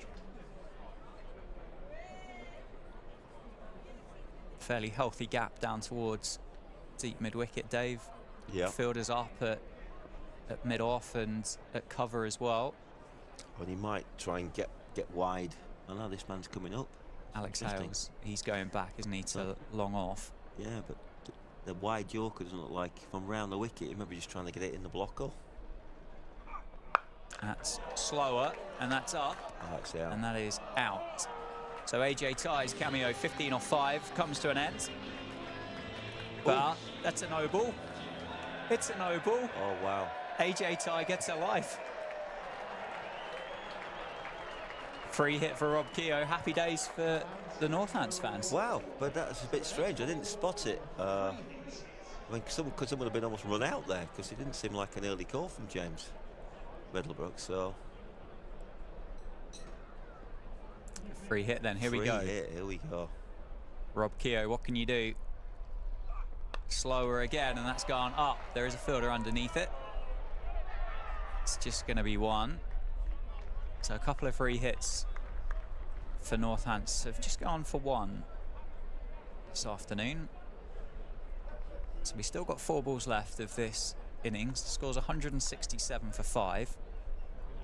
AJ Tai is on strike. He's 16 off 5.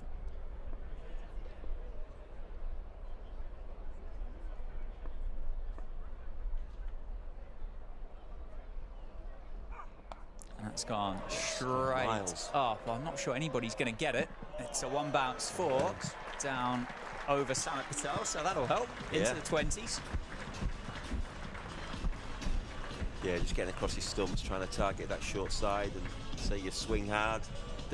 Everyone's always up behind the wicket, so it's you just can't have those fielders everywhere. So the intent is rewarded with a I mean, almost 6. That's within a yard of being a 6 as well. Yeah, that's I'm pleased for AJ because he played some games in the second team when I was in charge of the second team 12 years ago, whatever it was, and it's you know, again, he's a high-class performer. It hasn't quite worked out well for him. He's had no luck with the ball. It's just so, but still in these 5 games, I'd like to see him, and it shows what he's all about. This little cameo is going to help. Yeah, that's just going to be 1 this time. So that's played down to deep mid-wicket. So 2 balls left. Keogh's on 19 or 15. Do you say opportunity, isn't it, for these last 5 games for AJ to step up as the overseas and be the leader of that attack? And yeah, I mean, I say we don't play this game on paper, but yeah, as a fan, Chris Lynn and AJ Tye and Dave Willey returning looks, wow, really our squad.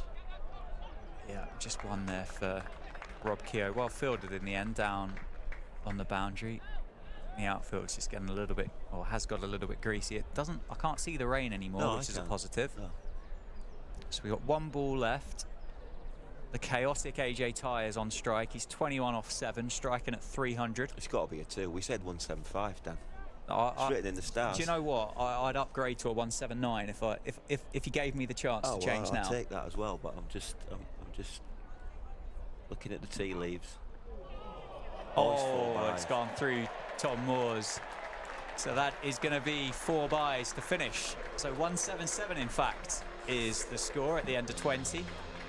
Well, Tom Moore's had a bit of a day to forget at the county ground, hasn't he? Bless him, with his couple of mistakes, isn't there? Couple of stumpings, a diving catch, and a few extras.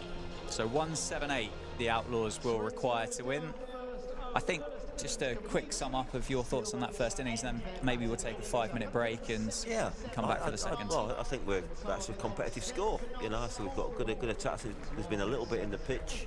Whether that little bit of rain will, make it kick through a little bit, whether that's good or bad news, I'm not sure. I quite like the idea of it gripping a little bit and seaming, but that's competitive. Early wickets puts us right in the game. I think lots of small contributions, which is always good for the card. Ideally, you might want someone getting 70 or 80, but if you can't get that, you want small contributions with people scoring at a decent strike rate, which I think we had. So, pleased. Good stuff. So 178 to win for the Outlaws, or 177 for the Steelbacks to defend. We'll be back in 5 minutes and try and get that ice cream off Alex Berry. Absolutely. With the ball, Samit Patel took 2 for 23.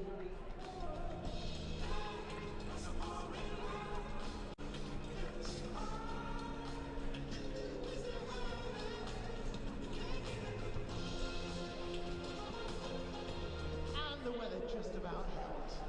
Just about.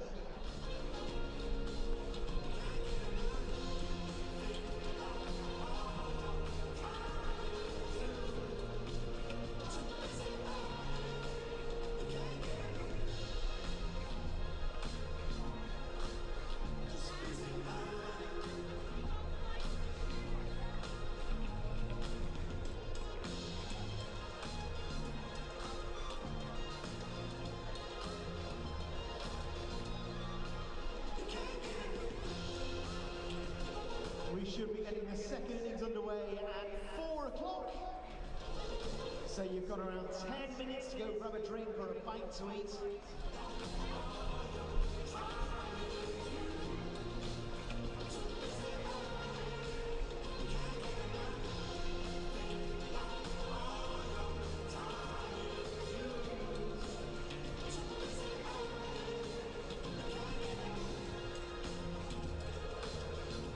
Huge thanks to our match sponsor this afternoon, Briggs & Forrester, our timing sponsor, Stefan's Jewelers. Thanks also to our principal club partners, Curo Wealth, Dapperbed, Cinch, Heavy, Barticard, and ECL Civil Engineering. To all our official partners of the club and members of our 1878 Business Club, thank you for your ongoing support of Northants Cricket.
Welcome back, everybody. So David Willey has got the ball in hand.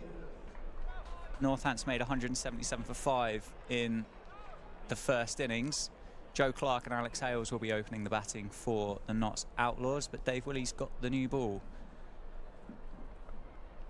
And swing straight away, leg by to get the scoreboard moving. Dave Ripley's joined us. He's been off to get some refreshments. Thank you. Isotonic drinks, I think, is what they call them.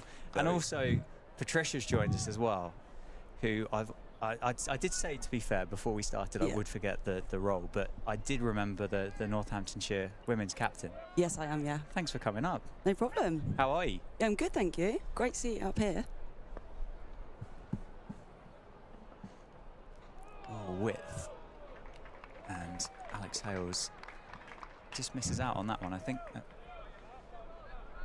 Not sure the forward defensive was the shot that was the right one to practice. Quite, he's got humour, I think. There's some humour behind that, but great to see that first ball swing from Dave. You know, I always think Alex Hales, that ball shaping back at him early doors, maybe gives you a chance. I think I've been hoping to try and hit him on the shin. Is swing again, but down the leg side, off the pads, 4 leg byes, so 5 without loss to start off the first 3 balls. How's your afternoon been so far, Trish? Yeah, not too bad, thank you, yeah. Working officially, so did help with the Guard of Honour, and then just been going around, trying to catch as much cricket as I can. Do you get to watch much on a match day? Just get to like peer out the occasional window here and there? Yeah, peer out. Unfortunately, we can't watch it from our office at the minute because our office is behind the sight screen, so we've got to try and find somewhere else to watch it.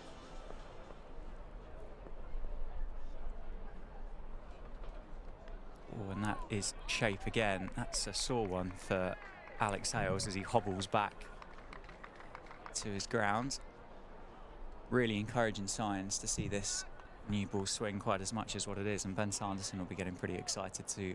I'm sure he's going to take the new ball from the other end. A bit of nip as well, as we said, that there is just something in the surface, and I'll be surprised if we see any spin. Obviously we haven't got the depth of spin that Notts had, so we'll be about pace and trying to just nick a few out here with this new ball.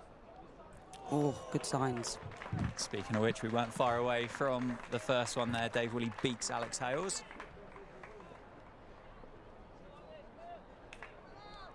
And what did you make of the Steelbacks' performance in the first innings, and Trish, from the bits that you were able to see anyway? Thankfully got to see Ty hit a few at the end, which was good. Yeah, at one point I heard when I was listening to the commentary that you said they need to start going, and they did, didn't they? Getting those runs at the back ends really helped put a competitive score on the board. That squared Alex Hales up. I think that's hit him in the exact same spot as what it did 2 balls before.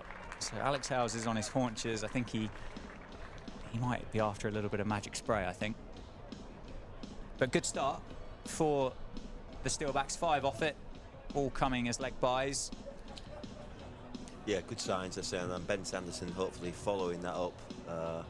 Just bowl those same lengths. Let's just challenge the batters, bail high, a little bit of nip. We've got our slip in and make it as hard for them to get going as we can. Absolutely. So what does behind the scenes of a T20 game here at Wantage Road really look like? For us, so we do the Guard of Honour, so we get the kids in. Obviously the Ringer Steel, we're just out there, which is great for the kids to get their helmets signed. We actually work on the pop-up shop, help out with tickets, and yeah, it's good. I mean, you get to work in a great atmosphere, especially on a Friday night. So Ben Sanderson starts down the leg side. Good take by Lewis McManus. He's going to have to bowl that one again, though. Another big build-up gone wrong. Yeah. Jeez, what a roll. 3 from 3. Oh, dear. I mean, now I think you can start saying about how good Joe Clark and Alex Hales are. If this is something that you feel like you've got a bit of a knack for. Too late for that. Ben Sanderson then with the extra delivery. And that is punched through the offside by Joe Clark.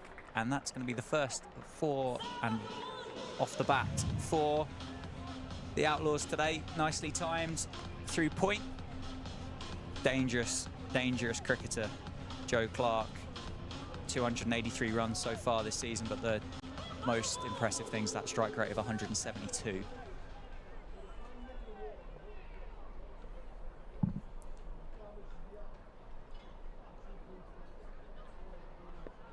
That's down the ground. There's a chance.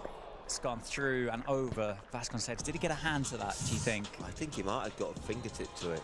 I mean, he's unfortunately not our tallest cricketer. He's our best slipper. Oh, the camera's just gone out of shot. Just cut at the wrong angle, but looking at the reaction, I think he might have done. That's flown as well, isn't it? Oh, great effort though. Yeah. Yeah, he's well off. Fantastic. That would have been an absolute way off the ground, isn't it? screamer. Back-to-back boundaries then for Joe Clark. 14 for no loss. Ben Sanderson, who bowled so well on Friday night.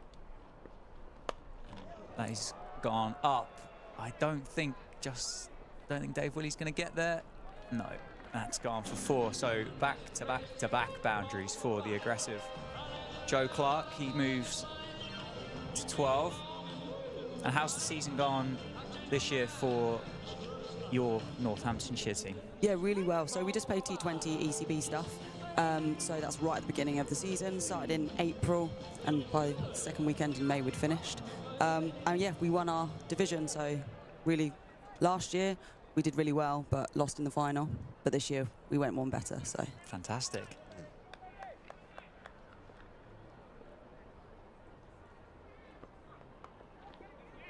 Good comeback from Ben Sanderson. It's just going to be a leg by, I think, added to the score. So some real T20 pedigree sat in the commentary box with me. I do definitely exclude myself from that, but we've got a T20 winning captain, a double T20 winning head coach as well. I mean, I might just mute my mic and clear off for a bit and let you two talk about this, because I don't think I can add much. You could go get the ice cream. Yeah. Yeah.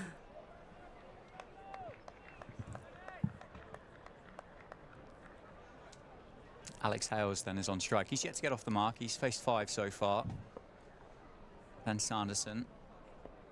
And that is gone. Ben Sanderson cleans up Alex Hales. What a delivery, what a seed. That man, Ben Sanderson, with a new ball from the David Capel end. That sounds like a pretty good combo at the moment. Yeah, I'm hoping that's just nipped back to the gate. That kind of length that Ben just owns. Yeah. oh, look at that. Yeah. Peach. Absolute peach. It It's doesn't get much better than that. No, it's fantastic bowling. And what a great comeback as well, obviously getting hit for those 3 boundaries. It's, you know, sometimes that's when you try something too much and you go again, but that fantastic delivery. Yeah, he's been brilliant since he's come back into this, or since he's come into this side in 2023. Ben Sanderson bowled those 4 overs straight, didn't he, here against Leicestershire, and broke that innings. Started the innings off really well on Friday night against Lancs as well. Got 1 left in this over, and the new man for the Outlaws is Colin Monroe. Well, nick to slip would be nice, that same shape. Hopefully keep our slips in there. Those couple of early wickets we talked about, you know, getting amongst that middle order. Yeah, it's not got any easier. Colin Monroe is the leading run scorer for the Outlaws this year with 295. And that has beaten him. That nearly was that nick to slip, Dave, that you were talking about. Breakthrough then in that over for the Outlaws. 19 for 1, the score after 2. And there's that delivery again.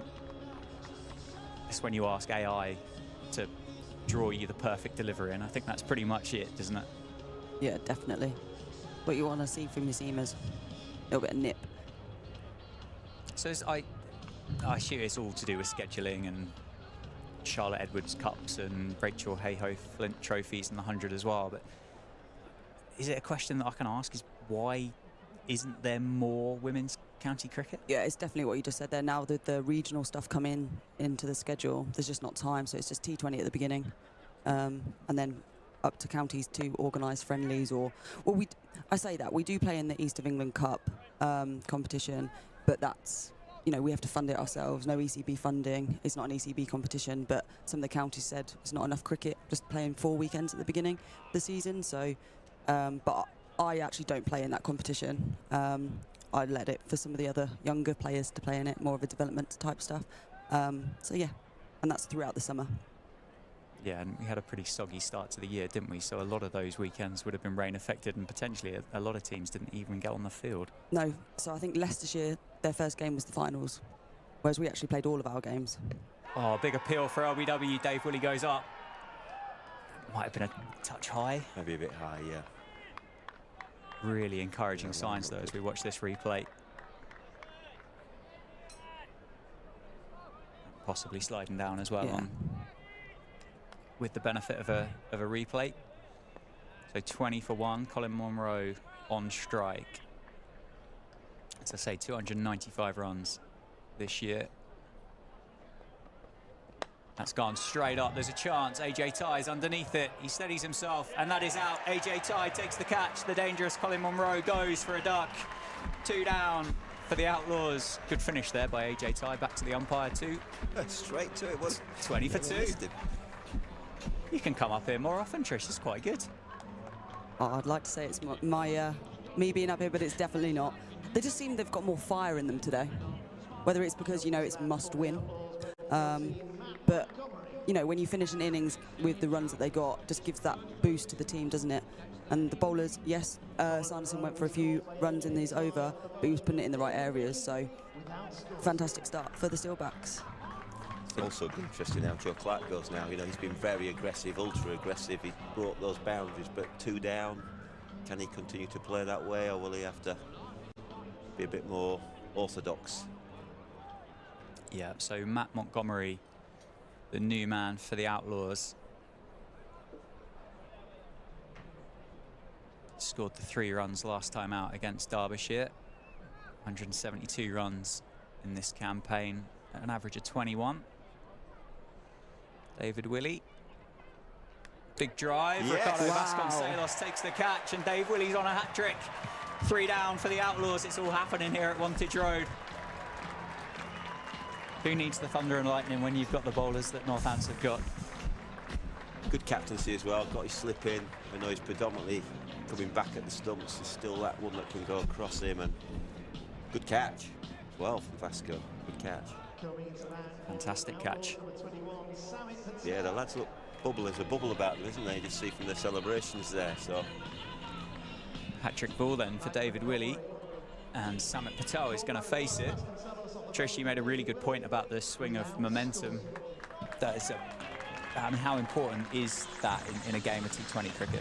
I think it's massive, and it's about getting on the roll with your results as well. Yeah, just we haven't obviously got on that, but that's why we could still win 5 games on the trot. Because if you do find it, it does. Those little moments go your way. And I'm going to go and give Samit a big beef up, because reverse psychology, I've done it to everybody. So this guy's Mr. T20 cricket, and I'm sure he's going to get knots over the finish line. That obviously sets him up to be out first ball. Hey, we can clip it and we can get it on social media when Dave Willey goes straight through him. Claim an assist. Yeah. So David Willey then from the Lynn Wilson Centre end. Samit Patel to face up for the hat-trick ball. Here we go. Down the left side to wide. Oh. What an anti-climax, but what an over so far from David Willey. Still got 2 balls left in this over. I have to give a little shout out here, Dan, because that's the 2nd hat-trick ball I've seen today. Just at the under-12 county match, Jacob White got 2 in 2. That's Rob White's little lad, bowls leg spin, and he got a hat-trick, clean the left-hander out through the gate with his leg spinner. So I've already seen 1 hat-trick today. That was nearly another.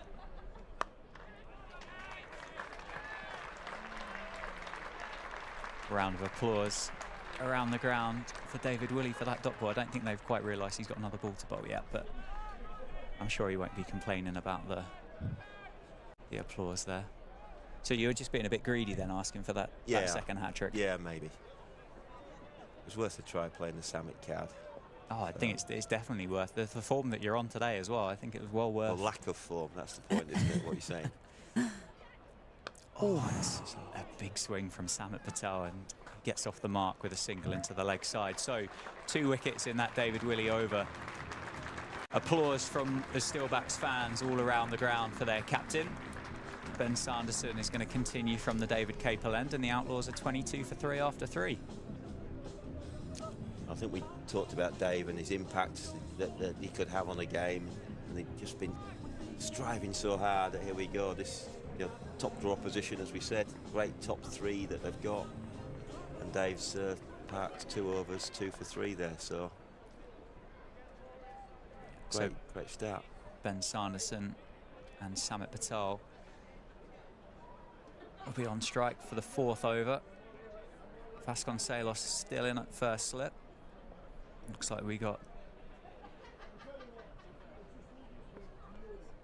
down the leg side, so a bit of deja vu for Ben Sanderson then. I mean, we could do without the 3-4s, but a repeat of the Alex Hales delivery would be quite a nice one on the 5th ball of the over. I think that's safe save, isn't it? Catching kind of a short mid-wicket as well. Normally spends most of his afternoons controlling the boundary, isn't he? Yeah, he's not on the boundary, isn't he? But maybe is that Justin Broad out there? He's a good boundary rider, good hands.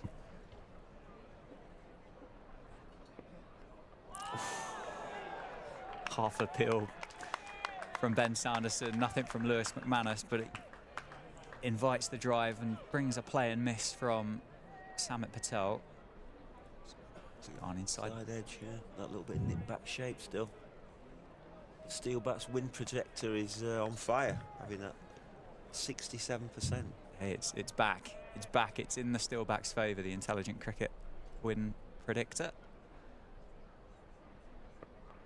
That's short, and that beats Emilio Gay. So that's going to be 4 for Samit Patel. He picks up his first boundary off the day. Just gets past Emilio there on the 45, didn't it?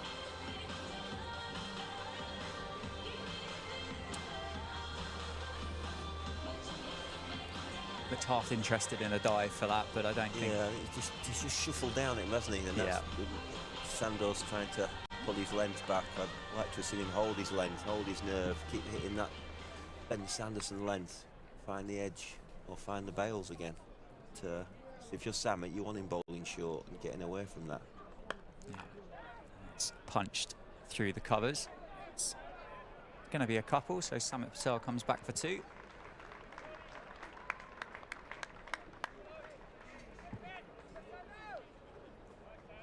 So a good comeback from Ben Sanderson then.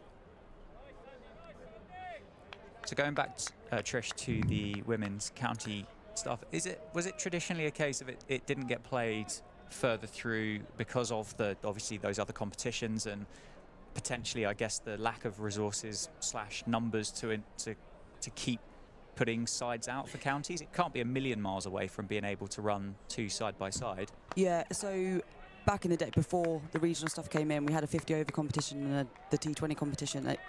It was, I don't know, 15 weekends of cricket. But then obviously when they brought everything in, they turned it professional, which is great for the girls, and it's something for them to strive towards. But for the older players, the players that aren't quite at that higher standard, it's quite frustrating because you go out and you represent your county on 4 weekends, and if your county isn't proactive enough to get other fixtures, then that can be your season done. But yeah, I think the game's growing massively, and as more girls come into the game, I think they'll all be able to bring the county stuff back. Well, fingers crossed anyway, to have it longer in the season, get the 50-over competition back. So that's the hope, but how far we are away from that, I'm not too sure. No, it's a really exciting area of the game that's definitely growing, as you say, in popularity, and personally, I don't think it can be that far away from being in a position to be able to host the competition. Samit Patel beats the dive of Rob Keogh, so he picks up 4 off the last ball of Ben Sanderson's over then. 33 for 3 after 4. Just a little bit expensive, that one from Ben Sanderson. Just those extras we talked about, knots, didn't we, leaking them, and that was obviously an extra ball. It's gone for 4 at our end as well. Is the T20 cricket regional, Trish, or is it divisional? So the regional stuff, they all play each other. So you've got 8 teams, and they just, Joe Gardner plays. So it's, just the step up where the professionals are. and you've got your T20 and your 50 over stuff within that. But our county is winning that trophy. Sorry, do we yes. move up into No. a division, or So it's a regional? yeah. So sorry. Yeah, it used to be divisional, but then with COVID and reduced travel and stuff, it's more geographical now.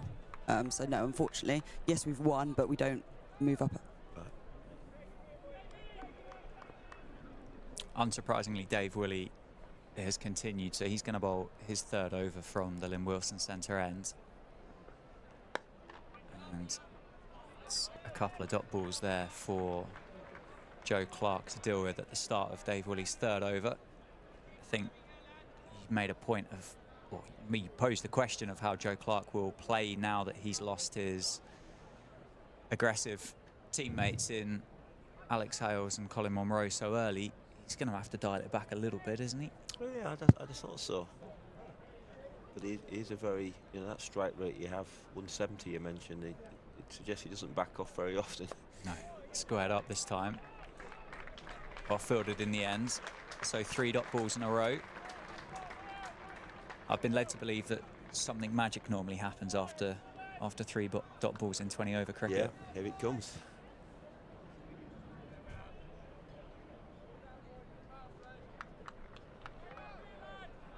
She said, Trish, there's definitely a good buzz about the field today. Yeah, there is, and I think a lot of that's coming from the spectators as well. You can hear them getting behind the boys, so that's great. That always helps. Yeah, and that's powerfully struck by Joe Clark and well picked up by Safee. So 4 dots in a row for Dave Willey. Change of the field. Justin Broad's going out onto the boundary at deep cover. Another fielder out there, is it deep backward square? Yeah, Rob Keogh, I think, is out there. He normally patrol in there.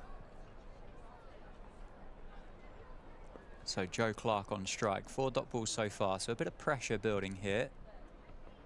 He goes for the ramp and he gets it away. I think that's the 1 bounce 4. They will check with Freddie Heldrick though, I think. And Freddie Heldrick signals 6. What a shot that is for 6. Right, it's unbelievable. Unbelievable cricket shot. Good to see from Freddie as well to signal that has gone the whole way, because that was pretty close. Just got over the rope, didn't it? But that's a terrific shot to take that pressure off that Dave Willey has built, or had built so far in his third over. And short this time, half a chance. That could have gone anywhere. David Willey finishes his third with a dot ball, so 39 for 3 after 5 overs. I think Tom Taylor's been given the nod to bowl the last over of the power play from the David Capel end. See Joe Clark getting frustrated there. He took his gloves off. I think he's probably annoyed that he missed out on that one. But what confidence to play that shot after 4 dots. It's outrageous, isn't it? It's almost, I suppose, in your role as head coach for such a long period of time, you saw that T20 game change so much that when those shots came in, there was genuine innovation and risk involved, whereas now it's such a high percentage option for so many of these guys. Yep. Now to go to a shot like that, when there's pressure building so much, it's a sign of where the game's got to, batting. Have you got one of those in your locker, Trish? No. No. Me neither.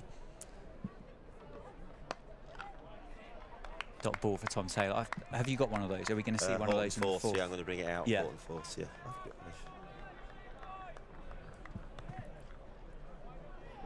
I noticed Rob White, who's a former North, he's played for the ONs before, so I guess it must be with his son. And he was out second ball for North. He was batting with his son, who laughed as he went in, as he got a send off. So that's the worry. Down the ground from Samit Patel. 1 bounce 4 for the powerful Samit. Picks up another boundary. He's 15 off 10. Tom Taylor, he's had 7 wickets so far this campaign. Some handy lower order runs as well. That's quite dismissive, the way that... Yeah, it's a good shot. They're under 3 down in the power play, but still prepared to push the boundaries a little bit. Great shot, that. Oh, brilliant fielding by Freddie. No, Rob Keogh, apologies. Fantastic. Great bit of fielding, wasn't it? To restrict that down to a single. Get that on replay.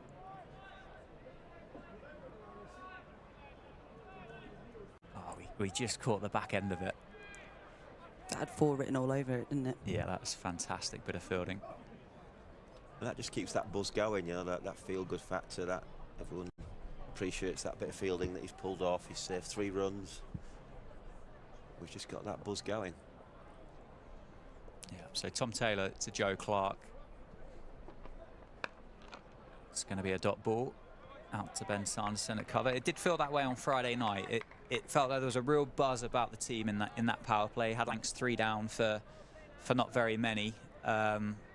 Freddie had that over that Stephen Croft targeted, and it felt as though that was a real kind of mood change amongst the Steelbacks players. A guy that they've looked at this season in Freddie to be a real reliable wicket taker. He's picked up massive wickets. I think he's got Glenn Maxwell twice.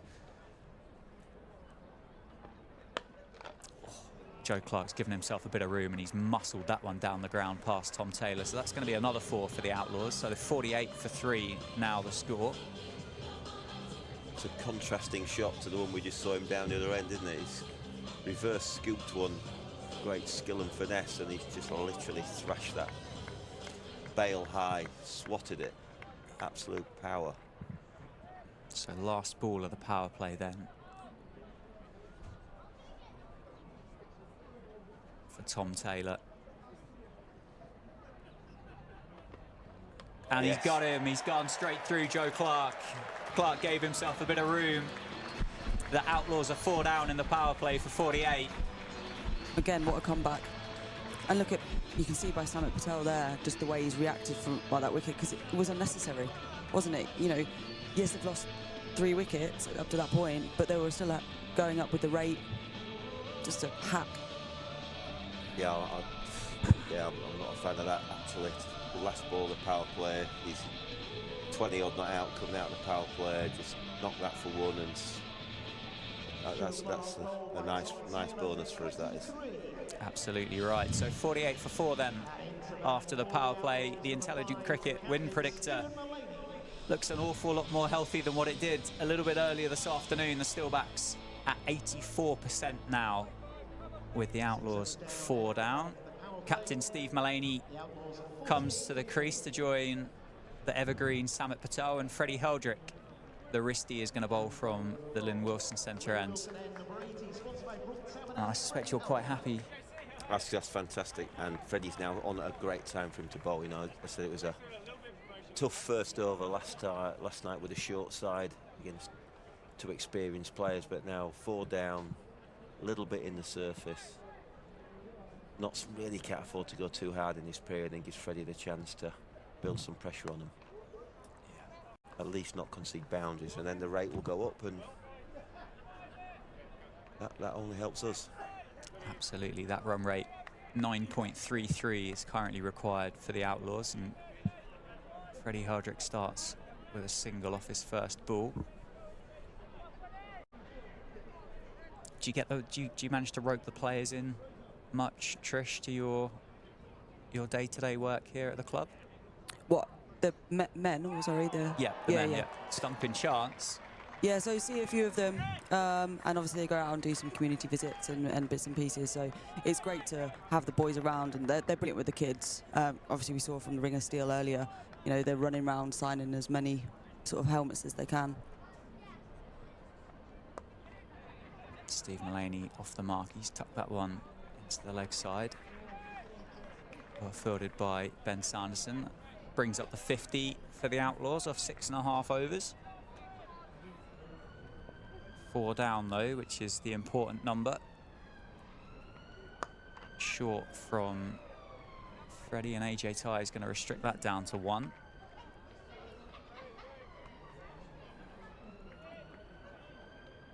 So we saw on Friday there was a moment of rebuild, wasn't there, for the Lightning, but that quickly turned into a montage of aggression. These two Dave. Oh, a thick outside edge. That's incredibly unlucky for Freddie Heldrick and very fortunate for the Outlaws. But the Steelbacks had a bit of luck in their innings as well. Steve Mullaney picks up his first 4. So 55 for 4, the score. I suspect it will be a period of rebuild for the Outlaws. Well, it was quite a big shot, that, wasn't it? I mean, it's fullish, but I'm not sure whether Steve Mullaney was just knocking it to long off or whether he was trying to go over extra cover. He was certainly giving it a bit of bat speed. So it suggests maybe, you know, they're not so very successful in T20 cricket over a long period of time, and they do have a go-get-'em kind of mentality. Yeah, oh, no. Deja vu. And that's gone for 4 as well. So back-to-back boundaries for Steve Mullaney. Freddie Heldrick goes for 11 off his first with an awful lot of fortune. I suppose they saw Freddie bowl on Friday night and maybe thought there might be some scars from that experience. Maybe. Looking at him and go, wow, we'll target him again. I mean, we could possibly have had a slip in, I guess, as well, having 4 down. We can't blame Oldie for that, but I understand why we wouldn't. We want to build pressure in the ring. There's more than one way of getting wickets. It's not just about getting caught a slip, but we did see Notts utilise the slip a little bit, and I don't think Vasco would have caught it, but it might have hit him on the head and not gone for 4 at least. The assist to Lewis McManus. Correct. Stream powered by Dafabet. Ben Sanderson is back into the attack from the David Caper lens. He's got 2 left. And short, and that's going to be, I think that's going to be signalled a no ball, isn't it? It's going to be signalled a no ball. And one for the over as well, funnily enough. A bit of a waste first ball. You can't bowl another one now, and Samit knows that. Yeah, that was incredibly short as well, wasn't it? Not what Ben Sanderson's known for. I think that one might have pitched at his own toes, I think. Samit Patel advances and drops that one into the leg side. It's just going to be a single. Well fielded by Vasconcelos out on the boundary edge. Definitely a bit of a change here, isn't it? Because Vasconcelos isn't normally out patrolling that boundary, and Safee's currently at backward point.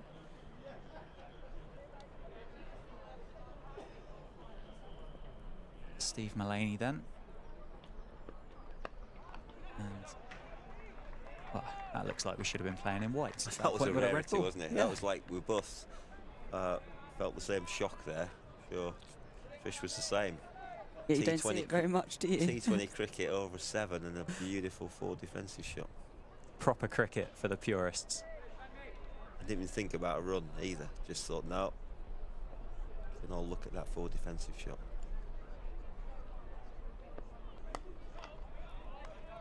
Back-to-back dot balls. Do you think Dave Willey goes back to Freddie Heldrick, or do you think he gives him a little break? No, I would probably go with him again. Yeah. I mean, he's found the edge. That's the positives, isn't it? It's a bit unfortunate to leak to 11, but yeah, I probably would. I mean, Samit is a very good player with spin. That's the only thing you might think about, trying to eke one out of somebody else. Yeah, I know AJ has gone level with Freddie Heldrick now in terms of wickets, but for me, Freddie's been a real standout with the ball this year with 14 wickets in the blast. And considering I don't think he played the first 2 at least. No, I didn't. Oh, it's nicely played by Steve Mullaney for a single down the ground. Do you have a favourite, Trish, in the men's squad? Is there one that really stands out to being kind of extra nice? I shouldn't be thinking that hard about that one, should I? No, they are all fantastic, especially the lads. You know, Keogh's been around for years, so he's got a bit of a following, and the kids, and he's brilliant with the kids. Yeah, they are all fantastic. It's well bowled by Ben Sanderson. He's just had a little watch there of Samit Patel. Samit's had a good look at the umpire. I don't quite know. Well, I think, as you said earlier, those wide lines move slightly. He's backed away, hasn't he, a little bit? I'd love to see that again. With the batter. He's gone a long way outside leg stump, hasn't he?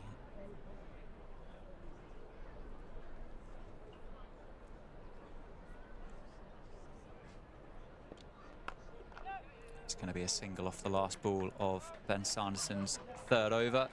So he's 1 for 29 at the moment, 64 for 4 the score after 8.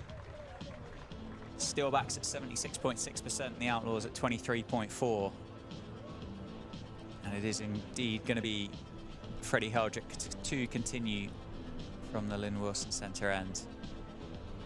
Bit of a conversation between Lewis McManus, Dave Willey and AJ Ty at the striker's end. I reckon that might be about whether we do or don't have a slip at this point. I think more about how we're going to unfold the next few overs, who's going to bowl when. Obviously, AJ's involved in that chat, so I presume it won't be long before we see him. Flight from Freddie Heldrick. It's gone up. Safe saves underneath it, and that is out. Big wicket. Samit Patel goes. Freddie Heldrick bags his 15th of the season. 64 for 5. It's all Steelbacks at the moment. Yeah, fair play. You know, it's like, stuck with him. I think it was the right thing to do because he's proven a wicket taker, and they asked him 4 down, so there's an element of risk. It's big shot, 4 down, but I say that's the way they play and they back themselves. But it's quite a big hit out here. That's another one for you. You said he was good at playing spin. Didn't have a look, did he? Finally, did not have a look. Finally, my jinx has paid off on him. I'm claiming this. How many did he get? 20. Okay, it's 10 more than I would like. I think you're about 5 for 5 so far. Semi-assist.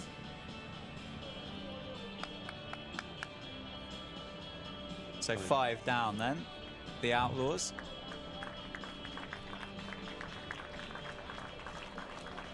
So Tom Moores is a very good T20 player. I don't know who comes after. Do you know Tom. what? I thought you might have said something along those kind of lines. Very experienced. He's played a lot of T20 cricket, hasn't he? That's some franchise cricket. Trips out to the PSL, I think. Obviously not the best afternoon with the gloves. Will be looking to make amends with the bat. And that's cut away. It's gone towards the gap, and that's going to beat Rob Keogh. So Tom Moores opens his account this afternoon with a 4 backward of point.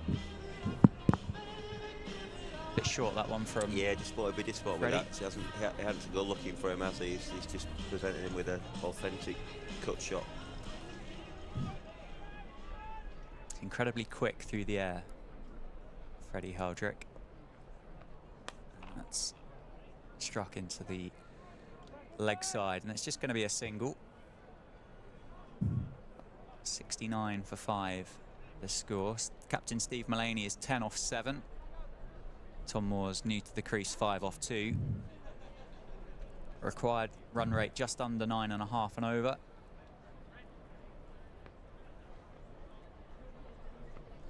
Flight this time, and he's got the edge of Steve Mullaney for the 3rd time, and for the 3rd time it's going to run down to the boundary for 4. I mean, he plays that shot well. I think our slip would have been in the game there because he was just blocking it, wasn't he? Yeah. 3 of those in this innings from Steve Mullaney then. And now here comes the slip. Yeah.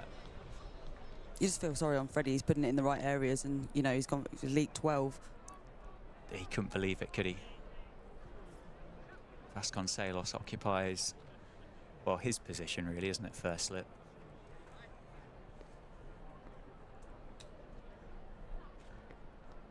And it's not far away. Steve Mullaney goes for a bit of a ramp. Going to pick up a couple. Emilio Gay down there in front of the dugouts doing the fielding. So 1 ball to go then in Freddie's 2nd over. It does feel as though the Outlaws are just going to keep going pretty hard, aren't they? It doesn't, so far, have seemed to be an opportunity to rebuild.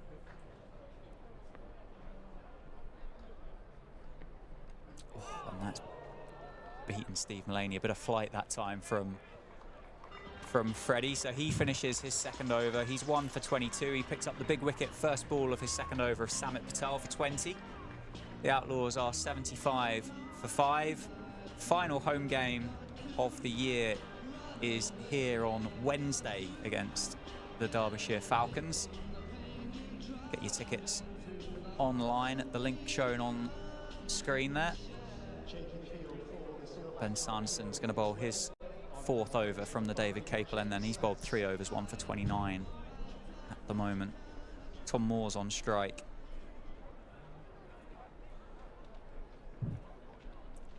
Surprised that we haven't seen AJ tie I am a just little yet? surprised by it, because he can't bowl too many at the end, can he? You just get a bit lined up, but you'd imagine he will bowl 2 at the end. And obviously if Northampton win, happy days. Your overseas players only bowled 2 overs, that's all he's needed to, but he gets a bit tight and he's only bowled 2. You might wonder why he hasn't bowled his allocation.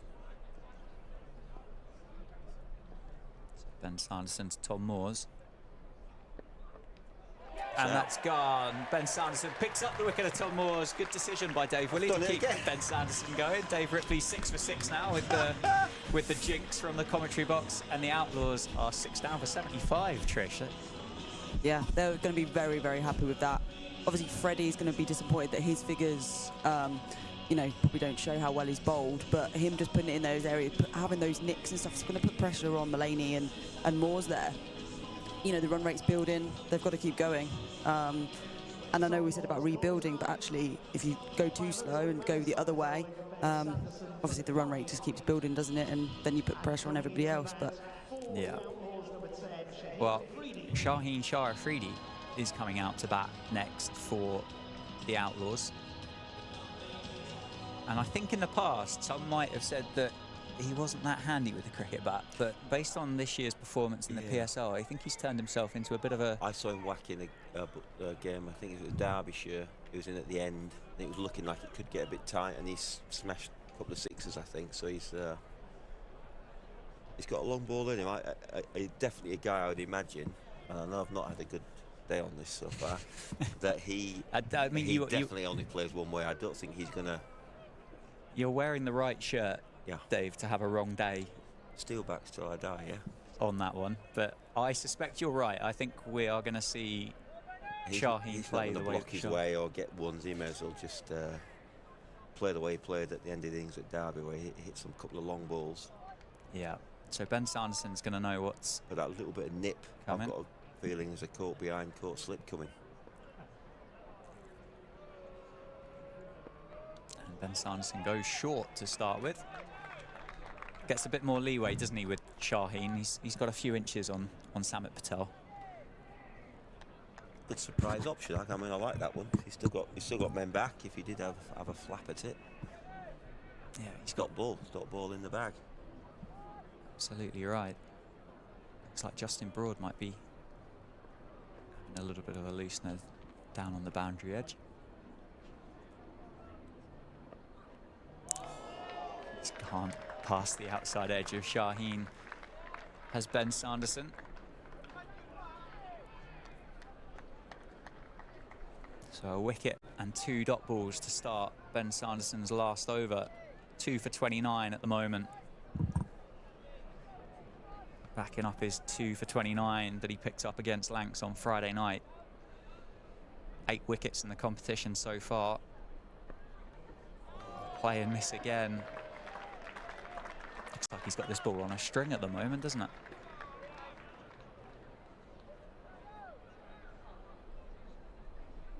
Reedy's going to be feeling the pressure now, isn't he? You know, the scoreboard's got it all over it, you know, need 100 odd runs to win. He's played and missed it a couple. What does he do now? Does he just try and get a bat on it, or, I mean, leave? I know, it doesn't happen very often. And a forward defensive from Freddie then. So 5 dots in a row for Ben Sanderson, including the wicket at the start of the over. I know I'm sat here wearing a Northant shirt, and clearly I'm incredibly biased because they're paying me to be here, but Shaheen is one of my favourite players in world cricket at the moment, so I'd like to see the back of him, but if there was a little cameo, I wouldn't be that upset as long as the Steelbacks come out on top. And there we go, there's the Shaheen that we were talking about. That's gone straight up. Is it going to be a wicket at the end? It is. Shaheen goes for a duck. Sanderson picks up his man. That's one for you now. Has 3. That is one for me, yeah. Oh, I'm getting a bit jealous of the success that Dave was having in that seat, so I wanted to join in. But 7 down, then the Outlaws, 75 for 7.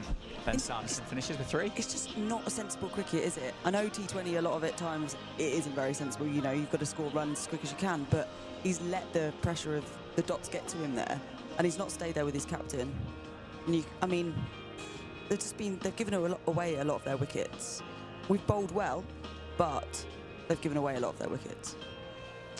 Yeah, I think that the damage that was done at the top of the order to get rid of Alex Hales and Colin Monroe without scoring, you just look at the top order runs that they've had. Joe Clark's got 283 this year, Hales has got 293, Monroe's got 295. So much of that heavy lifting for the Outlaws is done at the top. Possibly a little bit underworked middle order for the Outlaws, just being exposed here by the Steelbacks. Heldrick's going to continue. It's floated up, and Mullaney has played that one into the leg side. The Outlaws' new batter is Calvin Harrison. We didn't see him bowl earlier this afternoon.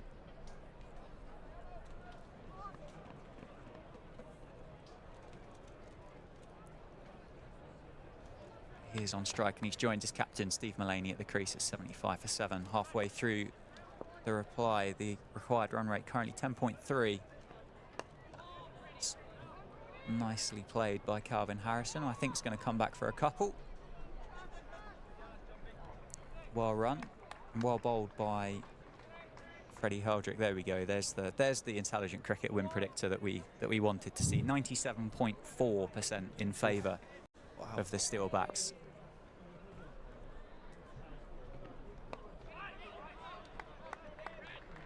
Dot ball for Heldrick. When it says calculating, that means it's gone too far.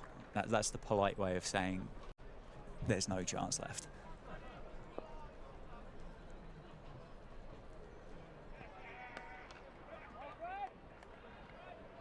Cut away into the offside. Calvin Harrison picks up another single. Good over this. Good first 4 balls from Freddie Heldrick, just going for the 4 runs.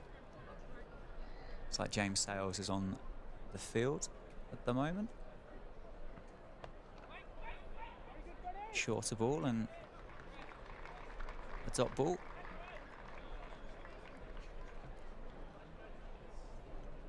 When this group is so tight, I just wonder if there's been any talk about run rates, and from Notts' perspective, is this going to be a chance where they just get a bit closer, and just really try and thrash at 15 and over for the last 4 or 5 overs?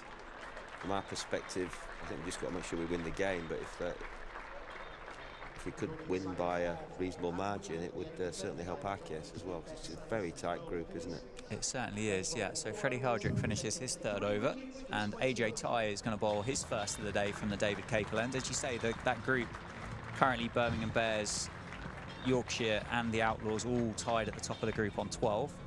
Lancs in 4th on 10, Durham on 9, Worcester 8, Derbyshire 7, Northants 6. As you say, that kind of middle area for that 4th place looks incredibly tight. And yeah, the Northants' current run rate is minus 0.7, so yeah, could certainly do with a bit of a perk up. J Ty starts with a dot ball. So it wasn't the start to the campaign that AJ and Steelbacks fans would have wanted, but he's brought himself back in, hasn't he? He's got 14 wickets now this season, and he's hit more 6s than Chris Lynn as well, which I'm sure will undoubtedly make Chris Lynn feel worlds better.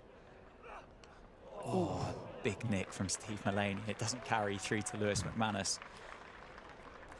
Still plenty of intent from the Outlaws there. That certainly wasn't a forward defensive.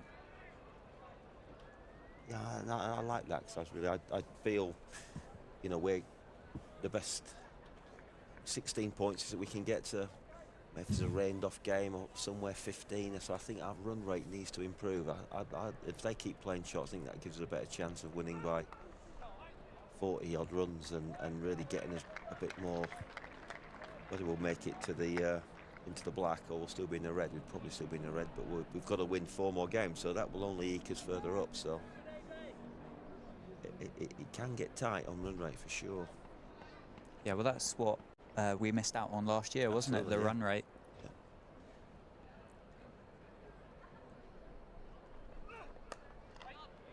It's half fielded by Safee, but it is just going to be a single. Emilio Gay tidies up. It's a good sign. Look, 3 lads all hunting the ball there. It's really good. Yeah. So Trish pointed out the buzz on the field, and that's only got better, hasn't it, this afternoon? Real opportunity for Northants to stand up in these 5 must-win games.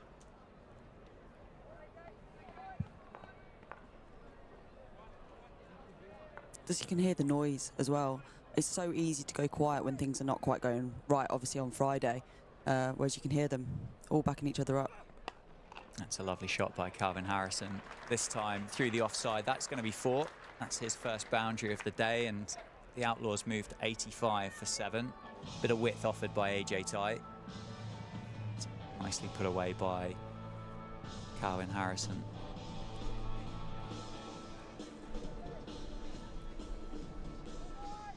So is there much left on your daily duties today, Trish, or are you pretty much done for the day with? Yeah, pretty much done for the day.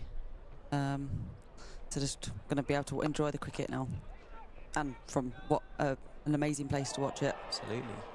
Chance for a run out there. That was a direct hit. Did you want a water, actually? My hospitality in the commentary box has been terrible, hasn't it? I mean, if there's...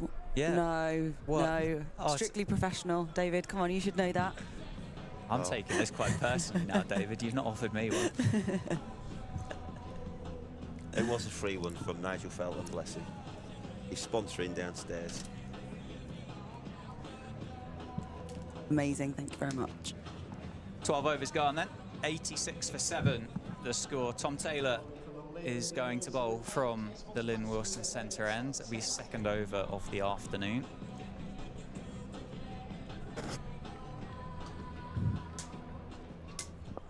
Four overs, none for 40 on Friday. It's a dot ball to start with. It's already gone 1 better. Picked up the wicket in his first over of Joe Clark.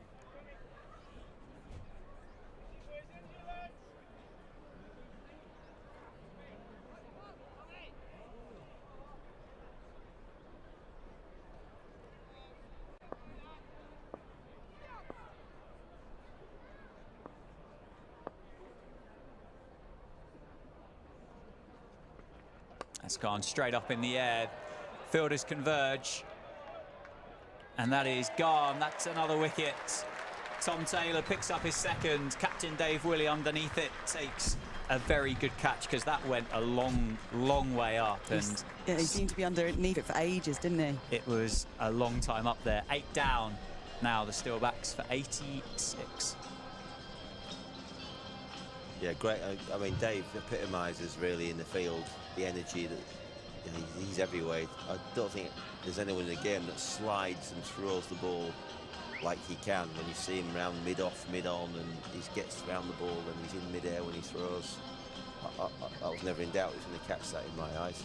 I didn't like to say it because we're having a bad trot, but now he has cooked it. Yeah, he really does set the tempo well with his energy in the field. It's the sign of an experienced commentator, that, Dave. Just keeping it quiet when you need to, you know. I must admit, I find it quite a horrible job trying to talk positively about the Steelbacks players, because you just know sooner or later it's going to come back and bite you, and you'll end up looking like a right dozy git because you'd have stitched some bloke up and you feel terrible for it. But the new man is Matthew Carter, and Tom Taylor is into bowl. That's defended there into the offside by Matthew Carter off his first ball. Best performance of the year so far, Trish? Yeah, it's got to be, hasn't it? You know, although I was at the Worcestershire game and that was fantastic seeing Safee get those runs at the end, but I feel there's just a different feeling tonight. You know, getting those runs at the end of the power play, just the buzz with the start. So it's been a very, we've just dominated, haven't we? We have indeed. Matthew Carter's off the mark to the offside.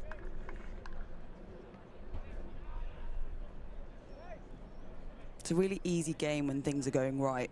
You know, we all saw what happened on Friday, some of the misfields and bits. It then becomes a very lonely game. So for the boys to come back and have the fight and stuff that they've had today is great to see. Yeah, something that I'm sure a lot of the Steelbacks fans have been crying out to see from this team this year. And as you say, it's a huge statement from the lads this afternoon. That's gone down the ground though. That's a nice shot. Stand and deliver. All the way for 6. Steve Mullaney. Nice shot, that. Lovely shot, yeah. Just a little full of Tom. Just stay on the bail's length. He's got a bit full. But yeah, fantastic shot. Steve Mullaney moves to 25. Score ticks over to 93. Bit of a misfield in the crowd as well there. Fortunately, there aren't as many cameras as there are on the Sky TV. Good batting by Mullaney. He takes the single off the last ball of Tom Taylor's over, so he'll keep the strike. AJ Ty is going to carry on from the David Capel end. 95 for 8. Required run rate about 12.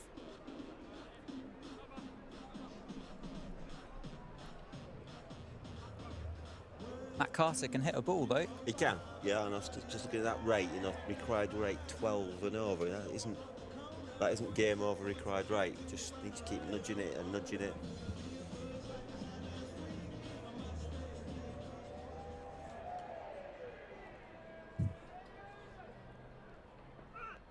Slower ball from AJ Ty. Steve Mullaney, that was almost like a pull shot defensive, that wasn't it? In the end. I unashamedly kind of admit and end up giving one of my fellow cricket content creators a bit of a shout out, but I've watched quite a lot of Matt Carter play cricket this year. He plays with a guy called, his YouTube channel's Can You Cricket, and he plays at Woodall Spa over in Lincolnshire. So I've watched an awful lot of Matt Carter this year playing club cricket.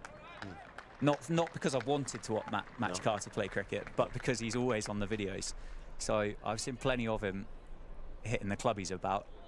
Obviously a tougher task for him this afternoon, but he's certainly got it in the locker.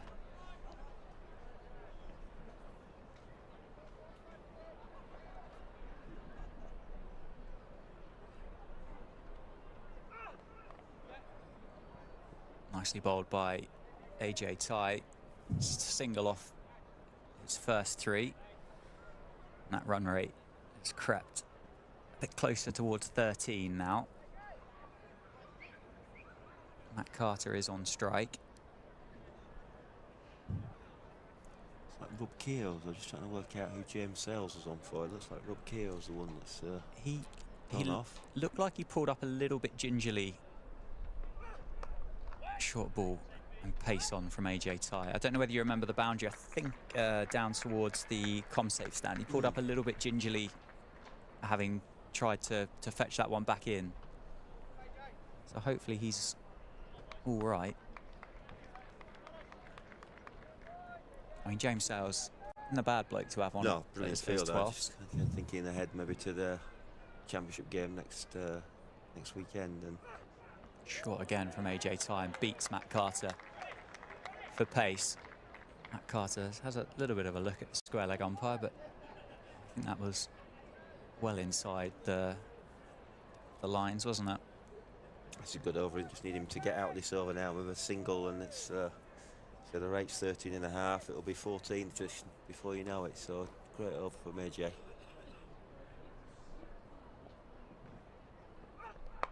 And this could well be safe saves underneath it. And that's out. Another wicket, 9 down, the Outlaws. AJ Ty's not only got out of the over, he's finished it off with a wicket as well. So does that make you 7 for 7, I think? I think I'm claiming that's a better than my others. I think that's actually genuine, yeah. The best one, just warming up into the... That's a genuine, and I'm pleased for him. He's a good competitor. He's brought plenty to the side, but he's just, his standards that he has, he's just had a bit of bad luck, but he's smashed some runs, he's had a catch, he's got a wicket. I'm pleased for him. Absolutely right. So the last man for the Outlaws is Jake Ball. He will join captain Steve Mullaney at the crease. The score 95 for 9. That required run rate, as you said, just crept up just to below 14. And Freddie Heldrick's going to bowl his last over from the Lynn Wilson centre end with Steve Mullaney on strike. He's drawn the outside edge 3 times.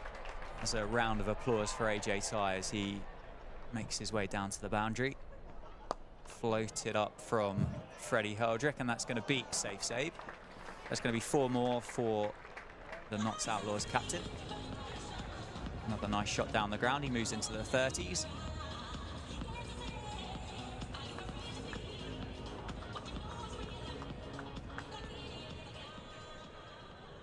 He deserves this wicket, doesn't he, of Mullaney having bowled so well.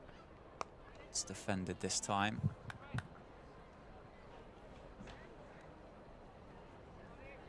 Is he someone that you would have worked with, Dave? Freddie, or Freddie. Did your paths not quite cross? He made his debut when I was coach.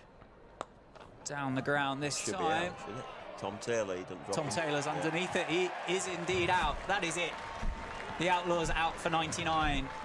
The Steelbacks comprehensive winners here at Wantage Road this afternoon. We've avoided the thunderstorms, which I was a little bit nervous about on my way up, I've got to be honest. Absolutely. And we've got the massive 2 points. 5 of 5 games the Steelbacks needed to win, and we've got 1 on the board.